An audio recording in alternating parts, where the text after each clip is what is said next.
দর্শক আপনাদের সবাইকে শুভেচ্ছা জানাচ্ছি টাইম এক্সক্লুসিভ অনুষ্ঠানে। সরি আপনাদের আজকে আমাদের অনুষ্ঠানটি প্রায় 11 মিনিট দেরি হয়ে গেছে because of the connection problem, এই জন্য আমরা দুঃখিত। বাট আমরা আমাদের সময়কে আমরা অ্যাডজাস্ট করব এবং আপনাদের যে কৌতূহল এবং যে বিষয়গুলো জানার সেগুলো আমরা উপস্থাপনের চেষ্টা করব। আজকে যে বিষয়টি আমরা চেষ্টা করব এমফাসাইজ করার তা হচ্ছে যে যুক্তরাষ্ট্রে যে করোনা ভাইরাসের আজকের যে প্রায় 1.5 মাস থেকে আমরা ঘরে বন্দি আছি অলমোস্ট, এই অবস্থায় যে অর্থনৈতিক বিপর্যয় আমার অর্থনৈতিক যে বিপর্যয় করোনার পরপরই হবে, এই বিপর্যয়ে আমরা কিভাবে বিপর্যস্ত হতে পারি এই বিষয়ে আজকে কথা বলবেন ডক্টর শওকত আলী, যিনি একজন অর্থনীতিবিদ এবং লং আইল্যান্ড ইউনিভার্সিটির শিক্ষক। ডক্টর শওকত আলী, আপনাকে শুভেচ্ছা জানাচ্ছি অনুষ্ঠানে।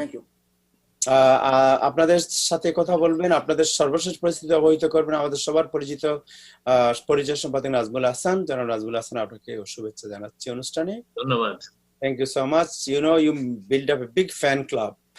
আপনার সবাই আপনার সর্বশেষ খবর জানার জন্য বসে থাকে। আমাদের সাথে আজকে একজন নতুন অতিথি যোগ দিয়েছেন, যিনি ফ্রন্ট ওয়ারে ফাইট করছেন। তিনি হচ্ছেন এনডি শুকুর রুবেল, যিনি উডহল হাসপাতালের আরএন মানে রেজিস্টার্ড নার্স, এবং সেখানে তিনি দীর্ঘদিন থেকে এই যে করোনার সময়ও রোগীদের সেবা দিয়ে আসছেন। আমরা তার কাছে তার এক্সপিরিয়েন্স এবং আমাদের কমিউনিটির উদ্দেশ্যে তিনি কি সাজেশন দেন সেই বিষয়ে জানতে চাইব। জনাব শুকুর, আপনাকে শুভেচ্ছা জানাচ্ছি আমাদের অনুষ্ঠানে। আপনাকে ধন্যবাদ। Thank you so much. আপনি তো বাংলাদেশে ডাক্তার ছিলেন। জি জি জি, থ্যাংক ইউ। সো আপনার ইউ হ্যাভ ডাবল এক্সপিরিয়েন্স, একদিকে এই দেশের রেজিস্টার্ড নার্স, অন্যদিকে আপনার একজন চিকিৎসক হিসেবে এক্সপিরিয়েন্স আছে আপনার। আমাদের সাথে আছেন আপনাদের সবার প্রিয় অ্যাটর্নি নাজমুল আলম, উনি ফোনে আছেন। জনাব নাজমুল আলম, আপনাকে অভিনন্দন জানাচ্ছি অনুষ্ঠানে। অভিনন্দন সমস্ত প্যানেলিস্ট এবং সেই সাথে তাহের ভাই, আপনাকে ধন্যবাদ। Thank you so much. জনাব নাজমুল আলম, আপনি কথা বলবেন ইমিগ্রেশন ল এবং স্টিমুলাস প্যাকেজ এবং আনএমপ্লয়মেন্ট এবং বিভিন্ন আইনি যে বিষয়গুলো আছে এই বিষয় নিয়ে আপনি সবাইকে কথা বলবেন, সবাইকে পরামর্শ দেবেন এবং কারো কোনো প্রশ্ন থাকলে সেই প্রশ্নের উত্তর আপনি দেবেন। আশা করি আমাদের দর্শকরা বেনিফিটেড হবেন। আমাদের সাথে যোগ দিয়েছেন জনাব বদরুল খান, জনাব বদরুল হক, আপনাকে শুভেচ্ছা জানাচ্ছি। আসলে বেশ কিছুদিন থেকে এই এপিডেমিক শুরু বা প্যান্ডেমিক শুরু হওয়ার পর থেকেই বাজারে নিত্য প্রয়োজনীয় জিনিসপত্রের দাম এবং গ্রোসারিতে যে জিনিসপত্রের সংকট, এই সংকটে আমাদের কমিটি অনেকেই দিশাহারা আছেন। তারা অনেকেই জানতে চান কতদিন আমাদেরকে এই সংকট থাকবে, কতদিন আমাদেরকে বেশি দামে জিনিস কিনতে হবে, আমরা কি আবার আগের দামে জিনিস কিনতে পারবো কিনা, এই বিষয়ে কথা বলবেন জনাব বদরুল হক, যিনি কি ফুড চেইনের কয়েকটি দোকানের স্বত্বাধিকারী এবং দেখতেন এটি ওনার একটি বড় গ্রোসারি দোকান আছে। আমরা তার কাছে তার এক্সপেরিয়েন্স এবং তার কাছ থেকে as a expert business person আমরা তার কাছ থেকে বিষয়গুলো জানতে চাইবো। আমরা প্রথমেই জনাব নাজমুল হাসান আপনার কাছে যাব। আজকের দিনের আমাদের সময়টা একটু আজকে শর্ট হয়ে গেছে, অ্যাবাউট 14 মিনিট আমরা বিহাইন্ডে চলে গেছি। আপনি যদি ব্রিফলি একটু বলেন, কিছু মনে করবেন না, আপনার তো অ্যানালাইসিস অনেক সুন্দর অ্যানালাইসিস হয়, বাট একটু ব্রিফলি বললে আমাদের। ধন্যবাদ তাহের, আমি চেষ্টা করবো সংক্ষেপে, এবং সব প্যানেলিস্টকে ধন্যবাদ। আমি বদরুল ভাইকে চিনতে একটু কষ্ট হচ্ছিল, বাট চিনতে পেরেছি। যাই হোক, আপনারা সবাই ভালো আশা করি। আজকে কিছু সুসংবাদ দিয়ে শুরু করব, যেটা শুধু করোনা নয়, করোনার এফেক্টও কিছুটা খবর আছে। প্রথম করোনার খবর দিয়ে শুরু করি, যে আপনারা সবাই হয়তো খুব অধীর আগ্রহে অপেক্ষা করছেন কবে আমাদের লকডাউনটা উঠে যাবে, কবে, এবং সেই ধরনের একটা স্পষ্ট ধারণা আজকে গভর্নর কুমো দিয়েছেন। নিউ ইয়র্ক সিটি, যেটাকে তিনি ডাউন স্টেট বলেন, এর পাশাপাশি কয়েকটি কাউন্টি ছাড়া বাকি পুরোটা নিউ ইয়র্ক বোধহয় মেয়ের 15 তারিখের পর থেকে সীমিত আকারে এবং সিডিসি সেন্টার ফর ডিজিজ কন্ট্রোলের গাইড মেনে শুরু হতে যাচ্ছে। তবে খুবই সতর্ক অবস্থায় শুরু হবে এবং এটা খুব এনফোর্সমেন্টও খুব টাফ হবে বলে গভর্নর ইঙ্গিত দিয়েছেন। পর্যায়ক্রমে নিউ ইয়র্ক সিটিকেও খুলে দেওয়া হবে, কিন্তু সেটি সময় সাপেক্ষ ব্যাপার। আর যতটুকু আমার মনে হয়, আমার ধারণা জুনের প্রথম সপ্তাহ থেকে আমরা সেই ধরনের একটা আভাস পাচ্ছি। আজকে সিচুয়েশন যেটি মেয়র ব্যাখ্যা করেছেন সকালবেলা, সেটি হচ্ছে যে 3টি ইন্ডিকেটর। মেয়র আজকে সকালবেলা পুরো সাংবাদিক সম্মেলনের প্রায় পুরোটাই উনি সিটির স্কুল এবং এডুকেশন সিস্টেম নিয়ে কথা বলার চেষ্টা করেছেন।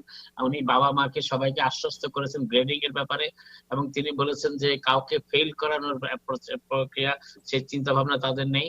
পাস ফেল, তবে যারা গ্রেড নিতে চান তারা কিন্তু গ্রেড পয়েন্ট অ্যাভারেজের ব্যাপারে চিন্তা করতে হবে। আর যারা গ্রেড পয়েন্ট না নিয়ে শুধু পাস নিতে চান, তাদের গ্রেড পয়েন্টে কোনো এফেক্ট করবে না। এটা মেয়র এবং এডুকেশন চ্যান্সেলর জানিয়েছেন। বলেছেন। আরেকটি ব্যাপার সেটি মেয়র বলেছেন, সেটি হচ্ছে যে 3টি ইন্ডিকেটর ফ্যাক্টরের ভিতরে সিটি হসপিটাল গুলোর ডেটা অনুযায়ী প্রথম 2টি, যেটি হচ্ছে হসপিটাল অ্যাডমিশন এবং আইসিইউ, সেখানে ধীরে ধীরে কিছুটা উন্নতি ধারাবাহিকতা চলছে, কিন্তু অ্যান্টিবডি টেস্টিং এর ব্যাপারে একটু সমস্যা হচ্ছে সামান্য। 54 থেকে 56%, যেটা গত পরশুর তুলনায় গতকালে দেখা দিয়েছে অ্যান্টিবডি, এবং এটা খুব একটা ফ্যাক্টর না, এখন এটা ফ্ল্যাট অবস্থায় আছে। মেয়র আশা করছেন হয়তো 3টি একই সাথে ধীরে ধীরে নামতে শুরু করবে। এবার গভর্নর কুমোর কথা আসি। গভর্নর কুমো আজকে সাংবাদিক সম্মেলনে একটা বিষয় খুব নিজের খুব তীর্যক মন্তব্য করেছেন, তিনি খুব নিজের ক্ষোভও প্রকাশ করেছেন। সেটি হচ্ছে, আপনারা হয়তো অনেকে দেখেছেন ইতিমধ্যে যে নিউ ইয়র্ক ডেইলি নিউজ গতকালকে নিউ ইয়র্ক সিটির সাবওয়ে নিয়ে একটা দীর্ঘ প্রতিবেদন করেছে। সাবওয়েতে যেভাবে হোমলেসরা, গৃহহীন মানুষরা শুয়ে থাকে, তাদের বাসা বাড়ি বানিয়ে ফেলেছে এবং তারা সচিত্র ছাপিয়েছে। এবং এটা শুধু ডেইলি নিউজ নয়, ডেইলি নিউজ ছাপানোর কিছুক্ষণ পরে লন্ডনের ডেইলি মেইলও এই খবরটি ছেপেছে, এই খবরটি সচিত্রভাবে ছেপেছে, এবং এটা খুব ডিসগাস্টিং নিউ ইয়র্কের জন্য। এবং এই জন্য মেয়র, গভর্নর আকারে ইঙ্গিতে পুরোপুরি স্পষ্ট বলেনি, মেয়র ব্লাজিওকেই দোষারোপ করতে চেয়েছেন। কিন্তু মেয়র ব্লাজিও সাংবাদিক সম্মেলনের আগে এই বিষয়টা নিয়ে কথা বলেছেন। এক সাংবাদিকের প্রশ্ন উত্তরে তিনি বলেছেন তিনি চেষ্টা করছেন এমটি এর সাথে, কারণ MT is run by state, not by city. তো এমটিএ যেহেতু স্টেট রান করে, এটা এমটি এর দায়িত্ব।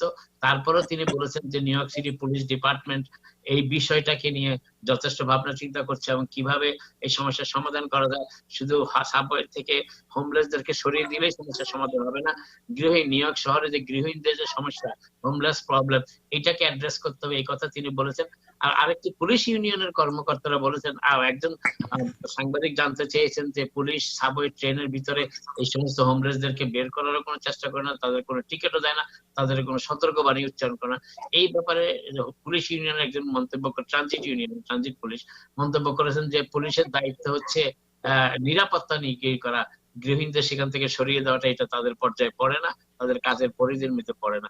যাই হোক, নিউ ইয়র্ক সিটির মেয়র এবং গভর্নরের ভিতরে যে সাবওয়ে নিয়ে যে টাসলটা শুরু হয়েছে, এতে কিন্তু আসলে নিউ ইয়র্ক সিটি ওপেন হলে, ইকোনমি ওপেন হলে, এই এত বিপুল সংখ্যক মানুষ, প্রায় দৈনিক প্রায় 4.5 থেকে 5 মিলিয়ন মানুষ নিউ ইয়র্ক সিটির সাবওয়ে ব্যবহার করে, তাদের কি পরিণত হবে, তারা কি অবস্থায় ফেস করবেন, সেটা নিয়ে অনেকেই চিন্তিত আছেন। এই জন্য মেয়র একটি প্রস্তাব দিয়েছেন 10টি সাবওয়ে স্টেশনের, সাবওয়ে লাইনের, এফ, ই, আর এই ধরনের কয়েকটা লাইনের প্রথম এবং শেষ স্টেশনতে রাতে 12টা থেকে ভোর 5টা পর্যন্ত শেষ স্টেশন গুলো বন্ধ করে দিয়ে সেগুলো ক্লিন করার ব্যবস্থা করার কথা বলেছেন। তিনি প্রস্তাব দিয়েছেন, এটি এখনো প্রস্তাব আকারে রয়ে গেছে। এবার একটু খবরের বাহিরে আরেকটি খবর আছে গুরুত্বপূর্ণ, সেটি হচ্ছে আপনারা হয়তো অনেকে লক্ষ্য করেছেন যে গভর্নর কুমো যেভাবে এই সমস্যাটাকে সমাধান করার জন্য প্রতিদিনই সাংবাদিক সম্মেলনে উপস্থিত হচ্ছেন, সাংবাদিকদের বিপুল প্রশ্নের উত্তর দিচ্ছেন। গতকালকে একটি পোল দেখা গেছে যে গভর্নর কুমোর জনপ্রিয়তা ক্লিনটনকেও ছাড়িয়ে গেছে। নিউ ইয়র্ক স্টেটে গভর্নর কুমো এখন 56, 56% মানুষের সমর্থন পাচ্ছেন, যেখানে ট্রাম্প প্রেসিডেন্ট হিসেবে 36% পাচ্ছেন। এটি একটি খুব উল্লেখযোগ্য ব্যাপার এবং অনেক রিপাবলিকান প্রকাশ্যে এবং কুমোর এই যে করোনা ভাইরাস মোকাবেলায় তার ভূমিকার প্রশংসা করছেন।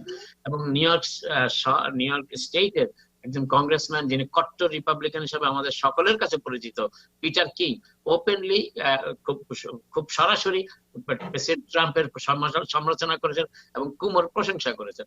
আরেকটি ব্যাপার হচ্ছে যে বিষয়টি নিয়ে কুমো কথা বলেছেন, সেটি হচ্ছে যে নিউ ইয়র্ক স্টেটের ইকোনমিক ব্যাপার, আর তিনি বাধ্য হবেন অনেক সেক্টরে কাট করতে, যেটা মেয়রও বলেছেন যদি ফেডারেল গভর্নমেন্টের সাহায্য সহযোগিতা না পায়। এ পর্যন্ত ফেডারেল গভর্নমেন্ট যে ধরনের প্রতিশ্রুতি দিয়েছিলেন তার কিছুটাই তারা তেমন বাস্তবায়ন করেনি অর্থনৈতিক ক্ষেত্রে। হ্যাঁ, মেয়রও বলেছেন, গভর্নরও বলেছেন যে করোনা ভাইরাস মোকাবেলায় যে চিকিৎসা ক্ষেত্রে যে সাহায্য সহযোগিতা দরকার সেটি প্রেসিডেন্ট ট্রাম্প প্রোভাইড করেছেন এবং জন্য তারা ধন্যবাদও জানিয়েছেন। আরেকটি শেষ করার আগে আরেকটি খবর বলি, আমাদের কমিটিতে অনেক ধরনের কথাবার্তা চলতেছে, অনেকে এই যে রিলিফ অপারেশন বিভিন্ন সংগঠন চালিয়ে যাচ্ছে তাদের প্রশংসা করেছেন, কিন্তু পাশাপাশি গতকাল আপনার এই বিষয়টা আলাপ হয়েছে, এর আগের দিনও আমরাও বলেছি কথা, যে সমন্বয়ের হীনতার অভাবে প্রত্যেকে ইন্ডিভিজুয়ালি চেষ্টা করছেন অনেকটা কম্পিটিশনের মতন, তাতে কিন্তু যারা প্রকৃত তাদের অনেকেই বাদ পড়ে যাচ্ছেন। এই বিষয়টা এখন সামনে চলে এসেছে। আমি মনে করি কমিউনিটি যারা বড় অর্গানাইজেশন আছে তারা একত্রে বৈঠক করে টেলিফোন কনফারেন্স করে এই বিষয়টাকে সমন্বয় করলে অনেক বেশি মানুষ উপকৃত হবে। আরেকটি কথা আছে যেটা বদরুল ভাই আজকে হয়তো উত্তর দিবেন ভালোভাবে। আমি এই বিষয়টা নিয়ে আজকে জ্যাকসনেটে অনেকের সাথে আলাপ করেছি, অনেক খুচরা বিক্রেতার সাথে আলাপ করেছি। তারা খুব ক্ষোভের সাথে একটা কথা বলেছেন যে হোলসেলাররা যেখানে দাম বাড়িয়ে দিচ্ছে 3 গুণ 4 গুণ, সেখানে অপরাধ, দোষ, বদনাম সব রিটেলারদের, খুচরা ব্যবসায়ীদের কাঁধে পড়ছে। এই বিষয়টা ভাবনা চিন্তা করা দরকার, কারণ যারা খুচরা ব্যবসায়ী তারা হচ্ছে ফ্রন্ট লাইনে, তারা মানুষকে সেবা দিচ্ছে। আর যারা হোলসেল ব্যবসায়ী তারা ঘরে বসে মাল পাঠিয়ে 3 গুণ দামে ইনভয়েস পাঠিয়ে অর্থ আদায় করে নিচ্ছে। এই বিষয়টা মিডিয়ায় আসা উচিত, সকলের সতর্ক হওয়া উচিত। আমি মনে করি এই ব্যাপারে বদরুল ভাই একটা ভালো উত্তর দিতে পারবেন, কারণ উনি বোধহয় হোলসেলার এবং রিটেলার বোধ। আরেকটা জিনিস যেটা শেষ করার আমি যেটা বলি যে নিউ ইয়র্ক সিটির অবস্থা ভালো হচ্ছে, আমরা সবাই জানি ধীরে ধীরে, কিন্তু কোনো অবস্থাতেই লক আউটে উঠে যায়নি, শেল্টার ইন প্লেসে উঠে যায়নি। এটাকে স্বাভাবিক মনে করে কেউ যাতে সিডিসি, সেন্টার ফর ডিজিজ কন্ট্রোলের গাইড মানে না মেনে চলেন, সবাই মেনে চলার চেষ্টা করবেন। যতদিন পর্যন্ত আদেশ আছে সেটা আমাদের সকলের জন্য নিরাপদ হবে, আপনাদের জন্য নিরাপদ হবে। আপনারা সবাই ভালো থাকুন, ধন্যবাদ। 20 minutes মিউট করা আছে। জনাব Nazmul Hasan, thank you so much আপনাকে। আমি আজকে just I will take 1 minute time, যে আমি আজকে আমাদের কনসাল জেনারেল সাদিয়া ফজলুন্নেসা উনি আমাদেরকে ফোন করেছিলেন। উনি আমাকেও বলেছিলেন এই কথাটা, আমি বলতে ভুলে গেছিলাম। একটু যদি আপনি বলেন যে উনি যে কথাটি বলেছেন যে এটি খুব আমার কাছে খুব গুরুত্বপূর্ণ মনে হয়েছে কথাটি, কারণ এই জন্য বলেছেন উনি বোধহয় গতকাল কিংবা পরশুদিন কয়েকটা রেস্টুরেন্টের সামনে দিয়ে গিয়েছেন।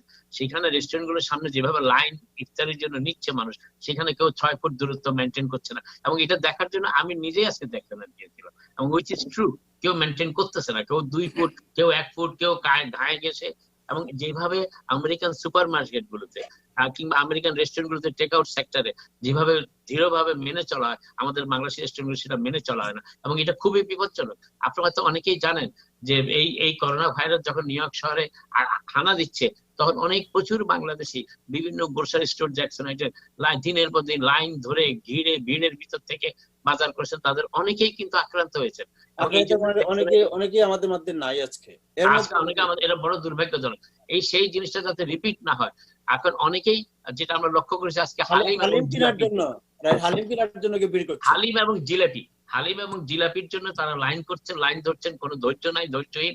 এই জিনিসটি করা উচিত না। আমি মনে করি যারা রেস্টুরেন্ট মালিক আছেন তারা এই জিনিসটা এনফোর্স করার চেষ্টা করার দায়িত্ব তাদের কিন্তু।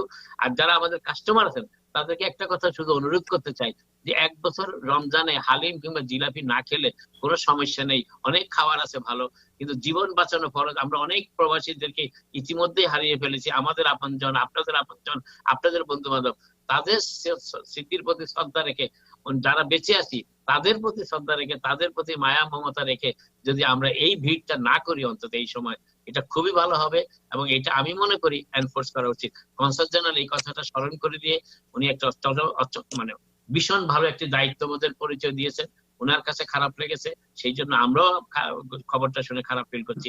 আমি আশা করি তাহেরের সাথে আমি একমত হয়ে বলতে চাই যে টেলিভিশনের মাধ্যমে যে 1 বছর যদি রমজানে ভিড় করে ইফতারি না কিনি, এতে সমস্যা কিছু হবে না। আমরা সবাই বেঁচে থাকতে একজন আরেকজনকে সাহায্য করতে পারবো। তাহের, আপনাকে অনেক ধন্যবাদ। Thank you so much. উনি আরেকটি বিষয় বলেছেন আপনাদেরকে ইনফর্ম করার জন্য, আমাদের দর্শকদের। আমাদের কনসুলেট অফিসে বলা হয়েছে যে আগামী 2 মে রোজ শনিবার থেকে সোনালী এক্সচেঞ্জ কোম্পানি নিউ ইয়র্কের 7টি শাখা Manhattan, Jackson Heights, Jamaica, Brooklyn, ওজন পার্ক, ব্রঙ্কস এবং অ্যাস্টোরিয়া তাদের স্বাভাবিক কার্যক্রম শুরু করার জন্য সীমিত আকারে, কিন্তু মানে কোভিড-19 এর বিধিবিধান মেনে নিরাপদ সামাজিক দূরত্ব বজায় রেখে তাদের কার্যক্রম পুনরায় শুরু করতে যাচ্ছেন। সোনালী এক্সচেঞ্জের শাখায় শনিবার হতে বুধবার সকাল 11টা থেকে বিকেল 5টা পর্যন্ত বাংলাদেশে টাকা প্রেরণ করা যাবে। এই খবরটি ওনাকে আমাদের কনসুলেট অফিস সবাইকে জানাতে বলেছে আমাদের দর্শকদের। থ্যাংক ইউ নাজমুল ভাই, আপনাকে। আমাদের কনসাল জেনারেল সাদিয়া ফজলুন্নেসাকে আমরা থ্যাংক দিচ্ছি। আমরা যাচ্ছি জনাব আমাদের প্রিয় এনডি শুকুর রুবেল, যিনি একদিকে বাংলাদেশের ডাক্তার, অন্যদিকে এখানের রেজিস্টার্ড নার্স, এবং তিনি ফ্রন্টলাইনের সোলজার। জনাব শুকুর, আপনাকে শুভেচ্ছা জানাচ্ছি। এবং আপনি জানেন যে আপনাদেরকে আজকে মনে করা হচ্ছে হিরো অফ দ্য হিরোজ। আপনারাই এই সময়ের সবচেয়ে বড় বীর, যারা এই এই অবস্থার মধ্যে জীবনকে বাজি রেখে আপনারা মানুষদের সেবা দিচ্ছেন, শুশ্রূষা দিচ্ছেন।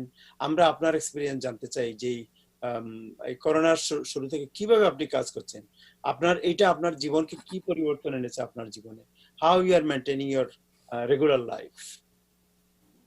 ধন্যবাদ তাহের ভাই। আসলে করোনা ভাইরাস হওয়ার পরে আমাদের হসপিটাল অন্যান্য সিটি হসপিটালের মতোই আইসিইউ সংখ্যা বাড়িয়ে দেয়। আমাদের রেগুলার আইসিইউতে বেড ছিল 14টা, এখন আমাদের আরো 4টা extra ICU bed unit basically বাড়ানো হয়েছে। তো সেই হিসাবে আমরা এখন আইসিইউতে ডিউটি করতেছি এবং প্রতিদিন 13 ঘন্টা করে আমরা ডিউটি করতেছি, যেটা একটা রিয়েলি স্ট্রেসফুল।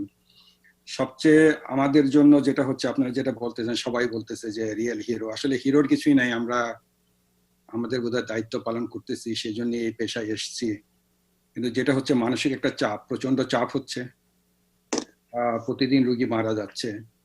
আর যেহেতু আমরা আইসিইউতে কাজ করছি, আইসিইউতে যে রুগীগুলো আসে বেসিক্যালি 80% মতো বা তারও কিছু বেশি তারা মারা যাচ্ছে। এখন পর্যন্ত সারা পৃথিবীতেই চেষ্টা করতেছে এটা খুঁজে বের করার জন্য কেন হচ্ছে। আমরা ভেন্টিলেটর সাপোর্ট দিচ্ছি, কিন্তু ভেন্টিলেটর দেখা যাচ্ছে যে কিছুদিন পরে রিসার্চ আসতেছে যে ভেন্টিলেটর দেয়া এবং না দেওয়ার মধ্যে কোনো পার্থক্য নাই। তো রোগীগুলো আমাদের চোখের সামনে প্রতি রাতেই মারা যাচ্ছে।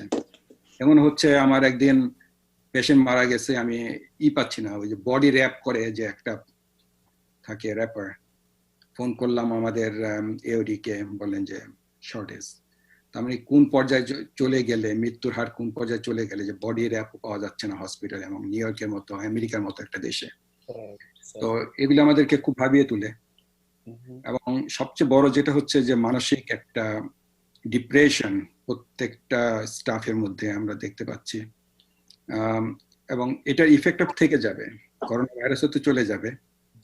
আপনি দেখছেন কিনা যে গতকালকে একজন ডাক্তার লং আইল্যান্ডে বোধহয় কাজ করতেন, উনি ইমার্জেন্সি রুমে করোনা ভাইরাস উনি আক্রান্ত হয়েছেন এবং ভার্জিনিয়াতে আইসোলেশনে ছিলেন এবং সেখানে আত্মহত্যা করেছেন উনি, কারণ মানসিক যে একটা পর্যায়ে চলে গেছেন। তো আমাদের যেটা ভয় হচ্ছে, এবং আমি আমার কলিগ সবাই সবচেয়ে বেশি ভয় পাচ্ছি, যে আফটার ইফেক্ট আমরা যেটা চিন্তা করতেছি না এখন তো চিন্তা করতেছি কখন আমরা লকডাউন উইথড্র করব, কিন্তু আফটার ইফেক্ট যে কত মানুষের যে সাইকোলজিক্যাল ব্রেকডাউন হবে এবং তাদেরকে কিভাবে রিহ্যাবিলিটেশন করা যাবে, সেগুলি নিয়ে সবাই খুব উদ্বিগ্ন। সেগুলির জন্য আমাদের কিছু মোরাল সাপোর্ট দিচ্ছে হসপিটাল। আমি গ্রেটফুল যে আমাদের সাইকোলজিক্যাল কাউন্সিলিং হচ্ছে, যাতে আমাদের সেই ধরনের পরিণতিতে কেউ না যায়। আর হসপিটালে বেসিক্যালি আমরা যেটা আপনি জিজ্ঞেস করলেন যে আমরা কিভাবে পার্সোনাল লাইফ মেনটেন করছি, নিউ ইয়র্ক সিটিতে বেসিক্যালি আপনারা জানেন হয়তো বা অনেক ধরনের সাপোর্ট দিচ্ছে। আমি রিয়েলি গ্রেটফুল, মেয়র বলেন, গভর্নর বলেন, বা ফেডারেল থেকেও পিপিএর কোনো সমস্যা নেই। একটা যে প্রথম থেকে খুব একটা ভয় ছিল যে আমরা পিপিএ পাবো কিনা, হ্যাঁ আমাদের যথেষ্ট পিপিএ পাচ্ছি আমরা আমাদেরকে সেভ করার জন্য। আরেকটা যেটা হচ্ছে যে আমাদের যদি কারো বাসায় আসতে সমস্যা হয়, ফ্যামিলি লাইফে ভয় থাকে, তাহলে হোটেলের সাপোর্ট দিচ্ছে, ফ্রি হোটেল দিচ্ছে। আমরা রেজিস্ট্রেশন যদি করি, অনলাইনে রেজিস্ট্রেশন করা যায়, পরের দিনই ওটা অ্যাপ্রুভ করে দিচ্ছে, এবং আমি যেই এলাকায় চাচ্ছি সেই এলাকায় আমাকে হোটেল সাপোর্ট দিচ্ছে, যাতে আমাকে বাসায় না যেতে হয়, ফ্যামিলি মেম্বার যাতে আক্রান্ত না হয়। তো এটাও একটা বড় সাপোর্ট, আমাদের অনেকেই আছেন। এছাড়া হসপিটাল যেহেতু এখন বিরাট একটা সার্চ হচ্ছে, অনেক পেশেন্ট আসতেছে, গভর্নমেন্ট বিভিন্ন এজেন্সি থেকে প্রাইভেট নার্স তাদেরকে হায়ার করতেছে, নট হায়ার, বেসিক্যালি এজেন্সি থেকে নিচ্ছেন, যাতে আমাদের উপর বার্ডেনটা কম পড়ে। তো ওভারঅল আমরা স্যাটিসফাইড সবকিছু মিলে। কিন্তু আমার কাছে যে ভয় একটাই, যে আফটার ইফেক্ট, যেটা নিয়ে এখন কেউ চিন্তা করতেছে না, কারণ এখনো ওই পর্যায়ে চিন্তা করার মতো মানসিকতা নাই। সবাই প্রতিদিনের ডাটা দেখছে যে কতজন মারা যাচ্ছে, কতজন হসপিটালাইজেশন হচ্ছে, কতজন আইসিইউ অ্যাডমিশন হচ্ছে, নতুন কেস কত হচ্ছে, কবে লকডাউন উঠবে, কখন বিজনেসই হবে। তবে আমার মনে হয় এরপরে যদি সুযোগ থাকে, হয়তো আপনারা কোনো সাইকোলজিস্টকে এখানে আনতে পারেন, বা তাদের কাছ থেকে আমরা হয়তো কিছু হেল্প পাবো, যে কিভাবে আমাদের লাইফটাকে লিড করলে এখন থেকেই, যাতে পরবর্তীতে সাইকোলজিক্যাল যে ব্রেকডাউন সেটা না হয়। তবে আশার খবর, আমার ওখানে বিশেষ করে আমরা 4টা এক্সট্রা আইসিইউ ইউনিট ওখানে তৈরি করেছিলাম, in addition to our existing one, so total 5টা ছিল। গতকালকে আমাদের একটা আইসিইউ ইউনিট আমরা শাটডাউন করে দিয়েছি, ক্লোজ করেছি, বিকজ আমাদের এখন দরকার নেই। দ্যাট মিনস আমাদের number of ICU admission is going down, সেটা আমাদের একটা বড় আশার খবর। এভাবে যদি চলতে থাকে হয়তো বা আমরা আশা করবো যে আমাদের মৃত্যুর হারও দেখেছেন, আজকেও দেখেছেন 400 নিচে, 335 বা এরকম। এটা একটা আমাদের জন্য আশার খবর। আর তো এই আর কি আমাদের পরিস্থিতি। আর একটা যেটা আমি যেহেতু আমি নার্স, বাংলাদেশের ব্যাকগ্রাউন্ড মেডিকেলের, তো আমি রিকোয়েস্ট করব, যেটা এখন একটু আগে যেটা শুনলাম সবাই লকডাউনটা কবে উইথড্র হবে, ফাইন, লকডাউন উইথড্র হবে, কিন্তু আমাদের কিন্তু সোশ্যাল ডিস্টেন্সিংটা মেনটেন করতে হবে প্লিজ। সবাই যাতে আমাদের যে এই অনুষ্ঠানের মাধ্যমে যত দর্শক দেখছে, আমি একটা রিকোয়েস্ট করবো, সোশ্যাল ডিস্টেন্সিং যদি মেনটেন না করি আমরা আবার এই ক্রাইসিসে চলে আসব, এবং আমাদের যে স্যাক্রিফাইস এটা কোনোই কাজে আসবে না, কারণ এটা খুব ভয়াবহ একটি ভাইরাস। এবং চায়নাতেও দেখেন আবার চলে আসতেছে, এবং ওয়ার্ল্ড হেলথ অর্গানাইজেশন থেকে বলতেছে সেকেন্ড আরেকটা আগামী বছর আসতে পারে। তো আমাদেরকে খুবই সাবধানে থাকতে হবে। হ্যাঁ, আমাদের সোশ্যাল ডিস্টেন্সিং মেনটেন করতে হবে। আর হ্যান্ড ওয়াশিং, মানুষের মধ্যে ধারণা নাই যে কেন, শুধু বলে হাত ধুবো, কেন ধুবো এটা কিন্তু অনেক বুঝতে পারে না, তাহলে এটা আরো বেশি ইমপ্লিমেন্ট করতো। কারণ ভাইরাসটা আপনার শরীরে যখন আসবে আপনার কিন্তু ইনফেক্ট করবে না আনটিল আদারওয়াইজ যেটা আপনার মুখে যায়, নাকে যায় অথবা চোখে যায়। সবচেয়ে ডেঞ্জারাস হলো মুখে এবং নাকে, কারণ এটা মেইন ফোকাস করে আমাদের লাংসে। যদিও সব অর্গানগুলি আলটিমেটলি পরে ওরা মানে ফেলিউর করে দেয়। তো এখন যদি আপনি একটা, আমি পার্সোনালি আমি রুগীকে টাচ করেছি, রুগী সবাই করোনা ভাইরাস পজিটিভ, আমার হাত দিয়ে আমি টাচ করেছি, ইনশাল্লাহ এখন পর্যন্ত আমার রোগ হয়নি। কারণ টাচ করলেই যে আপনার রোগ হবে তা না, আপনার বডিতে আসলো, আপনার হাতে আসলো, কিন্তু এই হাতটা যদি আপনি ওইভাবে মুখ মুছতে থাকেন, নাকে হাত দেন বা একটু নাকটা একটু পিক করেন, তখনই আপনার ডেঞ্জারাস পজিশনে চলে গেল, আপনার ভাইরাসটা চলে গেল। সুতরাং আপনি বাজারে গেলে আমাকে ভয় পাচ্ছে যে আমি খাবারটাকে কি করব, আমি জুতাটা কি স্প্রে করবো কিনা। আমি কয়েকদিন যাবত দেখতেছি, আমার কাছে একটু ফানি মনে হচ্ছে, আমরা তো একদম ফ্রন্ট লাইনে মানে কি একদম সবচেয়ে ডেঞ্জারাস পজিশনে কাজ করতেছি, কিন্তু আমরা এগুলো করতেছি না। এই ভুল ধারণাগুলি একটু দূর করতে হবে। জুতায় আসবে ভাইরাস, কিন্তু জুতার আসলে তো আপনার নাকে যাবে কিভাবে? জুতা তো আমি নাকে শুকতেছি না। তো জুতা স্প্রে করা নিয়ে খুব চিন্তা করতে, বাংলাদেশে দেখি স্প্রে করতেছে আমি দেখলাম, অথচ পিপি নাই, ডাক্তাররা ওখানে 500-র উপরে ডাক্তার অ্যাটাক হয়ে গেছে, সেগুলি নিয়ে কোনো চিন্তা নাই, জুতা স্প্রে করতেছে। Doesn't make any sense. তো মেইন জিনিসটা আমাকে বুঝতে হবে যে আমার মুখে নাকে যাতে না আসে। তো সেটা জন্য কি করতে হবে, আপনার বডিতে আসলো বডিটা ধুয়ে ফেলেন, হাতে আসলো হাতটা ধুয়ে ফেলেন, কারণ হাতটা দিয়ে আমি সব জায়গায় টাচ করি। আমি গ্রসারিতে যাচ্ছি, আমি ট্রলিটা হাত দিয়ে ধরছি, তাই না? কোনো সমস্যা নেই। আপনি যদি গ্লাভস পরতে পারেন বেস্ট, কিন্তু গ্লাভস যদি না পরতে পারেন হাতটা ধুয়ে ফেলবেন, যেটা best. What about mask? Second হলো মাস্ক। মাস্ক কেন পরবো আমরা? কারণ এটাকে বলে ড্রপলেট ইনফেকশন। ড্রপলেট মানে হলো আপনি যখন হাঁচিটা দিবেন ওখানে দানা দানার মতো একটা জিনিস, সেটা হলো ড্রপলেট। আর এয়ারবর্ন হলো যেটা যক্ষাতে হয়, যেটা হলো এয়ারবর্ন, সেটা হলো বাতাসে ভাসতে থাকে, কিন্তু ড্রপলেটটা কিন্তু ভাসতে পারে না, এটা একটু ভারী। এটা আপনি যখন হাঁচি দিবেন চলে যাবে এবং পড়ে যাবে মাটিতে। তো রিসার্চ করে দেখা গেছে যে আপনি যখন হাঁচি দেন ম্যাক্সিমাম এটা 6 ফিট পর্যন্ত যেতে পারে, তারপরে এটা কার্ভটা নিচের দিকে নেমে যায়। তো সেজন্য আমরা বলি যে 6 ফিট দূরে থাকতে হবে। আপনি যদি মাস্ক পরে থাকেন তাহলে আপনার দূরত্বটা আরো কমে গেল, কারণ ওই মাস্কের মধ্যে এটা আটকিয়ে গেল। সুতরাং এটা বাতাসে কিন্তু ঘুরতেছে না। আমরা যখন আইসিইউতে কাজ করতেছি আমরা তো তখন খুলে ফেলি, যখন রোগীর কাছে যাই তখন মাস্কটা পরি। আমরা N95 পরি কারণ আমরা একদম বেশি কাছে যাই, কিন্তু সাধারণ মানুষের জন্য N95 পরার দরকার নেই। এখন বলা হচ্ছে যে আপনি জাস্ট একটা মাস্ক পরেন, যে কোনো একটা মাস্ক, মানে আপনি কভার করে রাখা। তো সেই জন্য যেহেতু এয়ারবর্ন আর ড্রপলেট দুইটা ডিফারেন্ট স্টেট, এয়ারবর্নটা ডেঞ্জারাস, যেটা নাকি ঘুরতে থাকে বাতাসে, আপনি আসতে পারে, সেখানে নেগেটিভ প্রেসার রুম লাগে একটা রোগীকে চিকিৎসা দিতে, কিন্তু এখানে তা লাগে না। এখানে শুধু ডিরেক্ট আপনি যদি করোনা ভাইরাস পজিটিভ কোনো মানুষ থাকে, সে যদি হাঁচি দেয়, সেই হাঁচিটা আপনার নাকে যদি সরাসরি চলে যায় তাহলে তো আপনার ভাইরাসটা চলে গেল। এর জন্য আপনিও মাস্ক পরেন, আপনাকে সেভ করেন, আর রুগী যদি পরে, তো রুগী যদি না পরে আপনি তো কিছু করতে পারবেন না, এই জন্য আপনি পরেন, সেই জন্য আমরা বলি মাস্ক পরেন এবং হাত ধোন, এই দুটি হলো। আপনার কাছে জানতে চাই যে আপনি যে এই যে ফ্রন্টলাইনে কাজ করছেন, আপনার পারিবারিক জীবনে এটার প্রভাব কি? আপনি how you are maintaining your family life? Basically আমার ওয়াইফও হসপিটালে কাজ করেন, আচ্ছা, সুতরাং আমরা মানে দুইজনই রিস্কের মধ্যে আছি। তো আমি যেটা করি, আমি বাসায় আসি, আমি হোটেলে থাকি না, যদিও আমি এন্টাইটেলড, আমি বাসায় আসি, কিন্তু আমি অ্যাটিকে আমার জন্য একটা রুম বানিয়ে নিয়েছি, আমি ওখানে চলে যাই। আমি যখন বাসায় আসি, বেসিক্যালি আমি নাইট ডিউটি করি, বাসায় এসে প্রথমে আমার জামা কাপড়টা আমি গার্বেজ ব্যাগের মধ্যে রেখে দেই, ওটা সেকেন্ডে পরি না, এবং আমি সরাসরি হাত ধুয়ে এবং গরম পানিতে গার্গল করি, যাতে কোনো কারণে যদি মুখে কিছু যেও থাকে সেটা যাতে আমার বের হয়ে চলে যায়। গরম পানিতে গার্গল করে খুব ভালো করে আমি গোসল করে ফেলি, এবং গোসল করার সময় সাবানটা বডিতে মিনিমাম 20 সেকেন্ড লাগিয়ে রাখি, যাতে আমার বডিতে যদি কোনো কিছু থাকে চলে যায়। এছাড়া ওই স্প্রে করা বা ওই যে অ্যান্টিসেপটিক দেওয়া, এগুলি আমি করি না। আমি অনেক ডাক্তারদের সাথেও কথা বলেছি বা কিছু পেপারও আমি পড়ে দেখেছি যে এটা আসলে কোনো দরকার নেই, আননেসেসারি আমরা প্যানিক হয়ে যাচ্ছি, সেটা দরকার নেই। এটা করতেছে, আর আমি আলাদা থাকতেছি, যাতে আমার মেয়ে যেহেতু এখন স্কুল বন্ধ, ও বাসায় থাকে, ওর সাথে যাতে কন্ট্যাক্ট না হয়, সেভাবে মেনটেন করছি। ইনশাল্লাহ এখন পর্যন্ত ভালো আছি আপনাদের দোয়ায়। সো দ্যাট মিন্স আপনার বাচ্চারা আপনাকে হাগ দিতে পারছে না, আপনার কাছে খুব একটা আসতে পারে না? কারো বাচ্চাই তো এখন পারতেছে না। এখন বাচ্চারা বলছে করোনা হাগ, দূর থেকে বলে যে এইভাবে হাত দিয়ে বলে। অনেস্টলি আমি দেখেছি আমাদের ওখানে যারা এজেন্সি নার্স, ওরা 3 সপ্তাহের জন্য অ্যাসাইনমেন্ট নিয়ে আসে 21 দিনের জন্য একটানা। তো আমি এমনও দেখেছি যে হয়তো ফাদার নিয়ে আসছে তার বাচ্চাকে, দূর থেকে মাকে দেখাচ্ছে, এমন খুব কষ্টকর।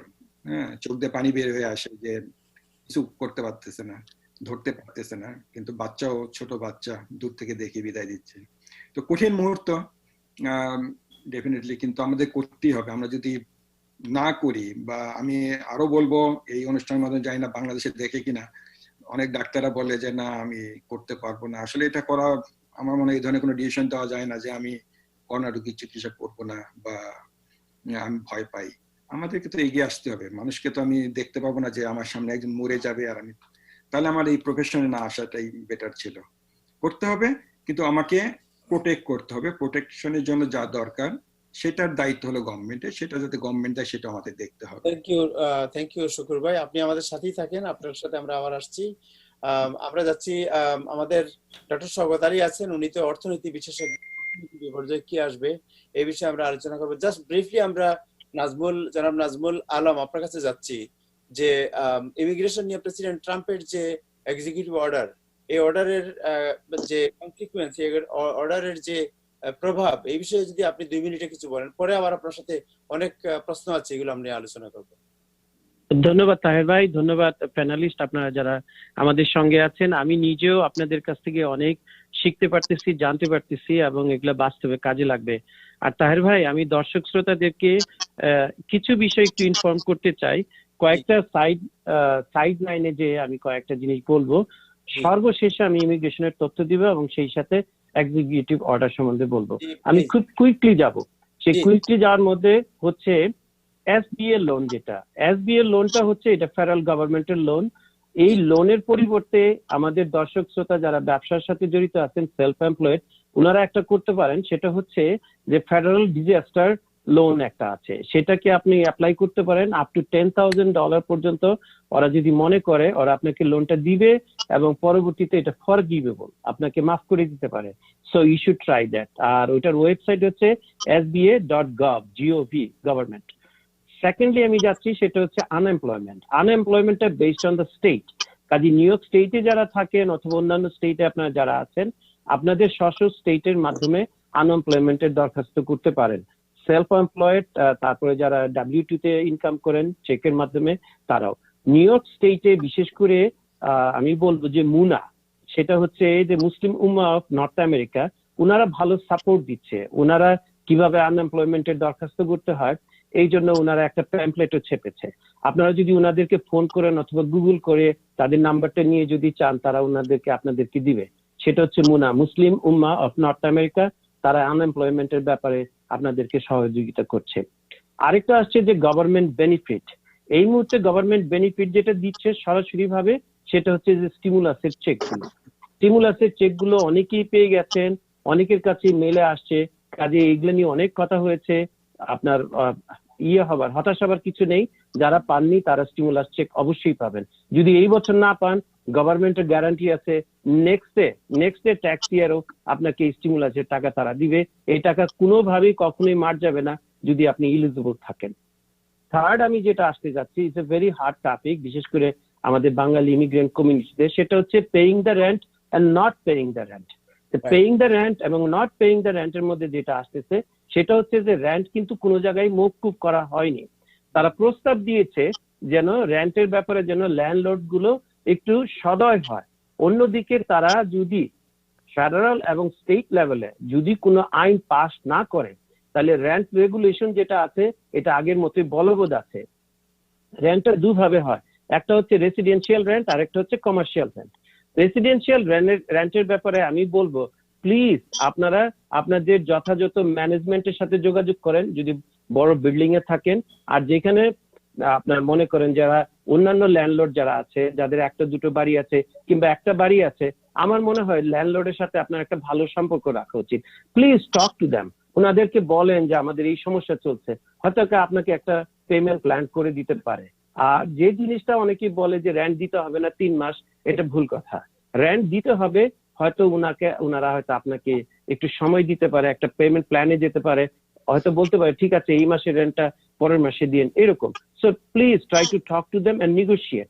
সেম ওয়েতে যাদের কমার্শিয়াল লিজ আছে, যারা দোকানপাট বন্ধ করে বসে আছেন, আপনারা সেম ওয়েতে আপনাদের ল্যান্ডলর্ড যারা আছে অথবা যে কোম্পানি থেকে নিয়েছেন তারাও কিন্তু অনেক ছাড় দিচ্ছে। বেসিক্যালি এটাকে বলে ডিফার্ড পেমেন্ট। তারাও বলতেছে ঠিক আছে 2 মাস পরে দিও, 1 মাস পরে দিও, something like that. So talk to them, please do not seat idly. নিশ্চুপ বসে থাকেন না, কথা বলেন ল্যান্ডলর্ডদের সাথে। সো সেকেন্ডলি হচ্ছে যারা ল্যান্ডলর্ড অথচ তাদের মর্গেজ আছে, তাদের ব্যাপারে আমি বলবো প্লিজ আপনারা মর্গেজ কোম্পানিতে যোগাযোগ করেন। প্রায় প্রতিটা মর্গেজ কোম্পানি 60 to 90 ডেজের জন্য একটা করতেছে, ডিফার্ড করতেছে পেমেন্ট গুলো।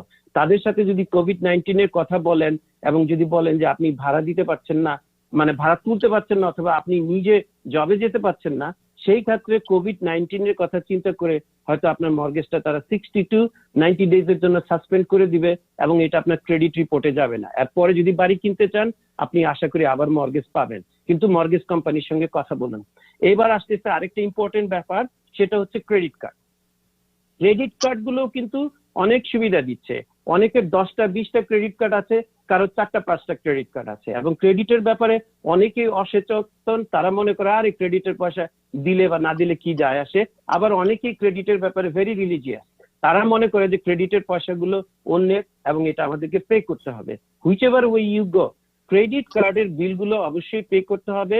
এটাতে একটা মিনিমাম পেমেন্টের ব্যবস্থা থাকে। অনেকগুলো ব্যাংক আমি জানি তারা কাস্টমারদেরকে বলতেছে তোমার যদি COVID-19 এর জন্য পেমেন্ট দিতে প্রবলেম হয় আমাদের সাথে যোগাযোগ করো, আমরা আগামী 60 ডেজের জন্য ক্রেডিট ব্যুরোতে জানাবো যে তোমার পেমেন্ট আমরা পাচ্ছি। কাজে তারাও সহৃদয় আপনার ব্যাপারে। কিন্তু আমি আপনাদেরকে বলবো যে কোনো ব্যাপারটাই কিন্তু মাফ কোথাও হচ্ছে না। কাজে মাফের ব্যাপারে যদি আপনি চিন্তা করেন এটা ল হতে হবে এবং সেটা স্টেট এবং ফেডারেল গভর্নমেন্টের থেকে আসতে হবে। তাছাড়া আইন কোভিড এর আগেও যা ছিল কোভিড এর সময়ও তা আছে, আর যদি আইন চেঞ্জ না হয় সেম লটাই কোভিড এর পরেও থাকবে। তো প্লিজ এই কোভিড কে উল্লেখ করে আপনারা আপনাদের নিজেদের দায়িত্ব থেকে পিছপা হবেন না। সর্বশেষ হচ্ছে সবচেয়ে প্রিয় সাবজেক্ট, সেটা হচ্ছে ইমিগ্রেশন আপডেট এবং এক্সিকিউটিভ অর্ডার। ইমিগ্রেশন আপডেটের মধ্যে হচ্ছে ইমিগ্রেশন অফিসগুলো বর্তমানে বন্ধ আছে পাবলিকের জন্য। ওরা ইন পার্সন কোনো দরখাস্ত নিচ্ছে না, কারণ ইন্টারভিউ করতেছে না। যাদের ইন্টারভিউ স্কেজুয়াল ছিল তাদেরকে ওরা রিস্কেজুয়াল করবে। এই মুহূর্তে আজকে আমি দেখলাম যে ইমিগ্রেশন ঘোষণা দিয়েছে তারা এন্টিসিপেট করতেছে যে জুন মাসের 4 তারিখে তারা অফিসগুলো খুলবে। যদি জুন মাসের 4 তারিখে অফিসগুলো খুলে তখন ওরা ধীরে সুস্থে আবার কে স্কেজুয়াল করবে। কাজেই হতাশ হওয়ার কিছু নেই, everything is as it is. Secondly হচ্ছে ইমিগ্রেশন কোর্ট, যাদের ডিপোর্টেশন রিমুভাল হিয়ারিং ছিল তাদের জন্য কোর্টগুলো আপাতত কোনো কেসের শুনানি করতেছে না মে মাসের 15 তারিখ পর্যন্ত। কাজে মে মাসের 15 তারিখ পর্যন্ত নিশ্চিন্ত, ওরা কোর্টে কোনো শুনানি করতেছে না। আপনি শুধু একটু দেখবেন যেন মেইল যদি আসে রিস্কেজুয়ালে যদি ডেট থাকে তাহলে ওগুলো ফলো করবেন। সর্বশেষ প্রেসিডেন্টের এক্সিকিউটিভ অর্ডার।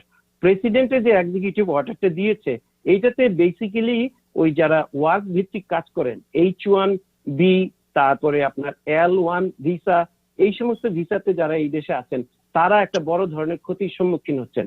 আজকে আমি একটা রিপোর্ট পড়ে দেখলাম, যেহেতু আমি ইমিগ্রেশনের প্র্যাকটিসটাই আমার মূল প্র্যাকটিস, সেইখানে দেখলাম প্রায় 2.5 লক্ষ H1B ক্যাটাগরির যে লোকগুলো আছে তারা তাদের চাকরি হারানোর কারণে তাদেরকে তারা আইদার দেশে ফেরত যেতে হবে নতুবা এখানে বসে তারা স্ট্যাটাস লস করবে। এখন এইটাকে যদি ইমিগ্রেশন যদি এক্সটেনশন না করে, তারা যদি চাকরিতে ফেরত যেতে না পারে, it's going B huge problem. আমার মনে হয় ট্রাম্প অ্যাডমিনিস্ট্রেশন ওটার উপরে চোখ দিয়েছে। এইটাকে রোধ করার জন্য আপনার মাইক্রোসফট, অ্যাপল, অ্যামাজন এদের মতো বড় বড় কোম্পানির আবার একটা লবিং গ্রুপ আছে। তারা হোয়াইট হাউসের কাছে চিঠি দিয়েছে যে এই সমস্ত হাইটেক লোকগুলোকে যদি আমাদের ডিপোর্ট করতে হয়, ফেরত পাঠাতে হয়, অথবা জবলেস হয়ে যায়, আউট অফ স্ট্যাটাস হয়ে যায়, তাহলে তো কোম্পানিগুলো তাদেরকে কাজে রাখতে পারবে না। So it is going to be a huge economic impact on the country. আপনি চিন্তা করেন মাইক্রোসফট, অ্যাপল, অ্যামাজন বিগ, এরাই দেশ চালায়, তো কাজেই তাদেরই। তো এখন পর্যন্ত হোয়াইট হাউসের থেকে এই ব্যাপারে কোনো রকমের ইতিবাচক সাড়া দেয়নি। এই জন্যই তারা বলছে যে, কারণ প্রেসিডেন্ট একদিকে বলতেছে আমেরিকানদের জব নিতে হবে, অন্যদিকে 2.5 লক্ষ H1B ক্যাটাগরির লোকজন আছে, তাদেরকে যদি আবার এক্সটেনশন করতে হয়, so it's a kind of like political issue at this moment. আর আমি সর্বশেষ ভাবে এটাই বলবো যে সুখবর যেটা, সেটা হচ্ছে যে ইমিগ্রেশনে ইন পার্সন অ্যাপ্লিকেশন গুলো না বন্ধের কারণে ওরা ভিতরে বসে কাজ করতেছে অনেক অফিসাররা। তারা ওই যে পুরনো অ্যাপ্লিকেশন যেগুলো ছিল ভাই বোনের দরখাস্ত, ওগুলা কিন্তু এখন প্রচুর অ্যাপ্রুভাল আসতেছে। যেগুলা এই 5-7 বছর আটকে ছিল, আপনি দেখবেন অনেকেই অ্যাপ্রুভাল পাচ্ছে। অন্যদিকে আবার একটু আতঙ্কের কারণ আছে, সেটা হচ্ছে ওরা যখন অ্যাপ্লিকেশন গুলা অ্যাপ্রুভ করতে না পারে, ওরা ফার্দার এভিডেন্স চেয়ে বসে, এটাকে বলা হয় রিকোয়েস্ট ফর ফার্দার এভিডেন্স। আমি প্রচুর কল পাচ্ছি যারা রিকোয়েস্ট ফর ফার্দার এভিডেন্সের চিঠি পেয়েছে, সেইখানে তাদেরকে 87 ডেজ দেওয়া হয় এর মাঝখানে ডকুমেন্ট জমা দেওয়ার জন্য। এখন এইখানে করোনার জন্য লকডাউন, বাংলাদেশ লকডাউন, এক্সট্রা কাগজ কিভাবে আনবে, এইগুলোর জন্য আমার অফিসে প্রচুর কল আসতেছে। তো আমি এটাই বলবো যে ওই ক্ষেত্রে আপনারা প্রফেশনাল হেল্প নেবেন। যদি লয়ারের মাধ্যমে অগ্রসর হন তাহলে হয়তো আপনারা সুফল পাবেন। কারণ হচ্ছে ওই ফার্দার এভিডেন্সের সময় ওরা যদি যথাযথ কাগজ না পায় তাহলে ওরা কেসটা ডিনাই করবে। এই যে 7 বছর ভাই বোনের জন্য দরখাস্ত করে বসে আছেন, আর যদি কাগজের অভাবে যদি কেসটা ডিনাই করে, আবার নতুন করে দরখাস্ত করতে হলে আপনার 7টা বছর কিন্তু পানিতে চলে গেল, meaning it is just gone for ever. So এই ব্যাপারে একটু সতর্ক থাকবেন। লয়ার যারা আছে, ল ফার্ম যারা আছে, তাদের পরামর্শ করবেন। কোনো কারণে যদি আপনাদের এই দরখাস্ত ডিনাই হয়, আপনারা 30 দিনের জন্য একটা আপিলের সুযোগ পাবেন। তো আমি বলবো যে ওই আপিল যাওয়ার আগেই যেন আপিলে না যেয়ে যেন এটা অ্যাপ্রুভ হয়, ওইটার জন্য আপনারা ল ফার্ম অথবা লয়ার অথবা অ্যাটর্নি এট ল তাদের সাথে যোগাযোগ করবেন। কারণ everywhere immigration is very tough. কাজে একটু সতর্কতার সাথে যাবেন। সুখবরের সাথে কিছু উৎকণ্ঠার খবরও আছে, বাট ইনশাআল্লাহ আশা করি আমরা এই কোভিড-19 কে বিজয় করব এবং ইনশাআল্লাহ এটা আবার পুনরায় স্বাভাবিক পরিস্থিতি ফেরত যাবে। সবার প্রতি আমার ধন্যবাদ। জনাব নাজমুল আলম, আপনি তো আমাদের সাথেই আছেন, আপনার সাথে আরো কথা বলবো। Doctor Shawkat Ali, your topics is very important topics. We are coming to you. Just Badrul ভাইয়ের সাথে আমরা 2 মিনিট কথা বলে নেই। বদরুল ভাই, জনাব বদরুল হক, আপনি নিত্য প্রয়োজনীয় জিনিসের ব্যাপারে আমরা যে বিষয়টি আলোচনা করেছি, হোয়াট ইজ দি লেটেস্ট? আমরা কি এই বর্তমান বাজারের যে ট্রেন্ড, যে বেশি দামে যেমন অনেক জিনিসই 2-3 গুণ 4 গুণ দামে কিনতে হচ্ছে, এই ট্রেন্ড কি এইভাবেই থাকবে না এই ট্রেন্ড কমবে বলে আপনার মনে হয়? তাহের ভাই, আপনাকে ধন্যবাদ। প্যানেলের সবাইকে আসসালামু আলাইকুম। যে জিনিসগুলো আপনি উল্লেখ করেছেন, জিনিসপত্রের দাম, এগুলো আমরা সচক্ষে দেখতেছি এবং এটা তো জীবনের প্রথমেই আমরা মানে এই অভিজ্ঞতার আলোকে দেখতেছি। আনফরচুনেটলি বলেন আর ফরচুনেটলি বলেন, যেটি বলেন আমরা সেটাতে আমরা থাকতে হবে আমাদেরকে। আমরা এই সমস্যার মধ্যে একটু ফেস করবোই।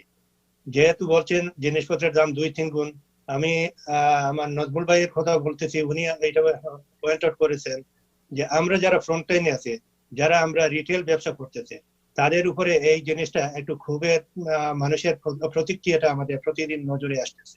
একে তো মানুষের কাজকর্ম নাই, অন্যত্র মানে মানুষের বিভিন্ন ধরনের ফ্রাস্ট্রেশন এর মধ্যে জিনিসপত্রের দাম এবং কোনো কোনো ক্ষেত্রে অনেকগুলো জিনিস পাওয়া যাচ্ছে না। বিশেষ করে রমজানের যে জিনিসগুলো নিয়ে আমরা খুবই মানে প্রচলিত যে জিনিসগুলো আমাদের প্রতি রমজানে আমরা ব্যবহার করি, ওই জিনিসগুলোর সরবরাহ অনেক কমে গেছে।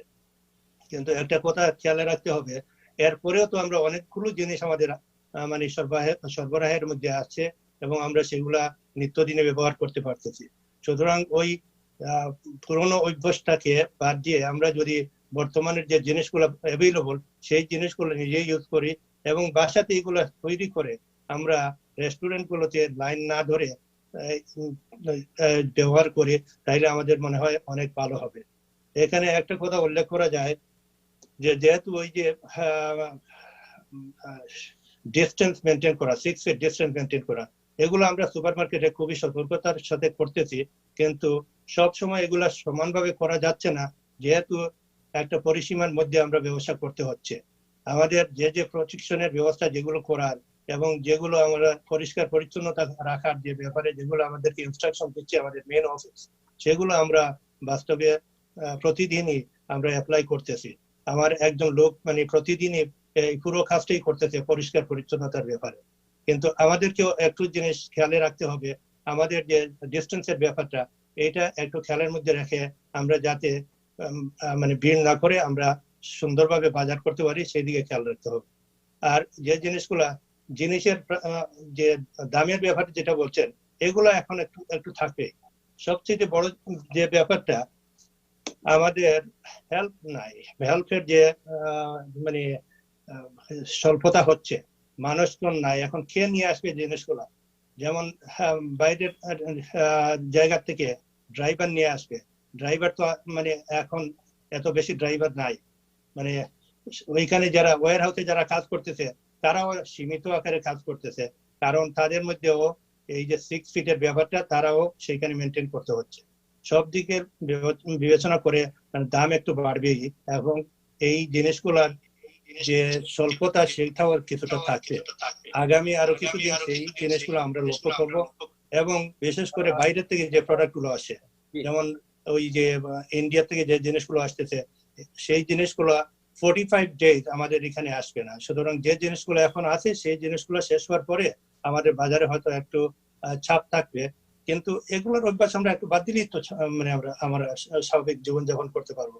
এখানে যে জিনিসগুলো পাওয়া যায়, যে জিনিসগুলো আছে, শাকসবজি যেগুলো আছে, প্রচুর শাকসবজি আছে, সেগুলোর মধ্যে একটু যদি আমরা অভ্যস্ত হয়ে যাই তাইলে ওই চানার গোট আর ওই বাজি পোড়া এগুলা না খেলেও আমাদের চলবে ইনশাল্লাহ। এই আর কি।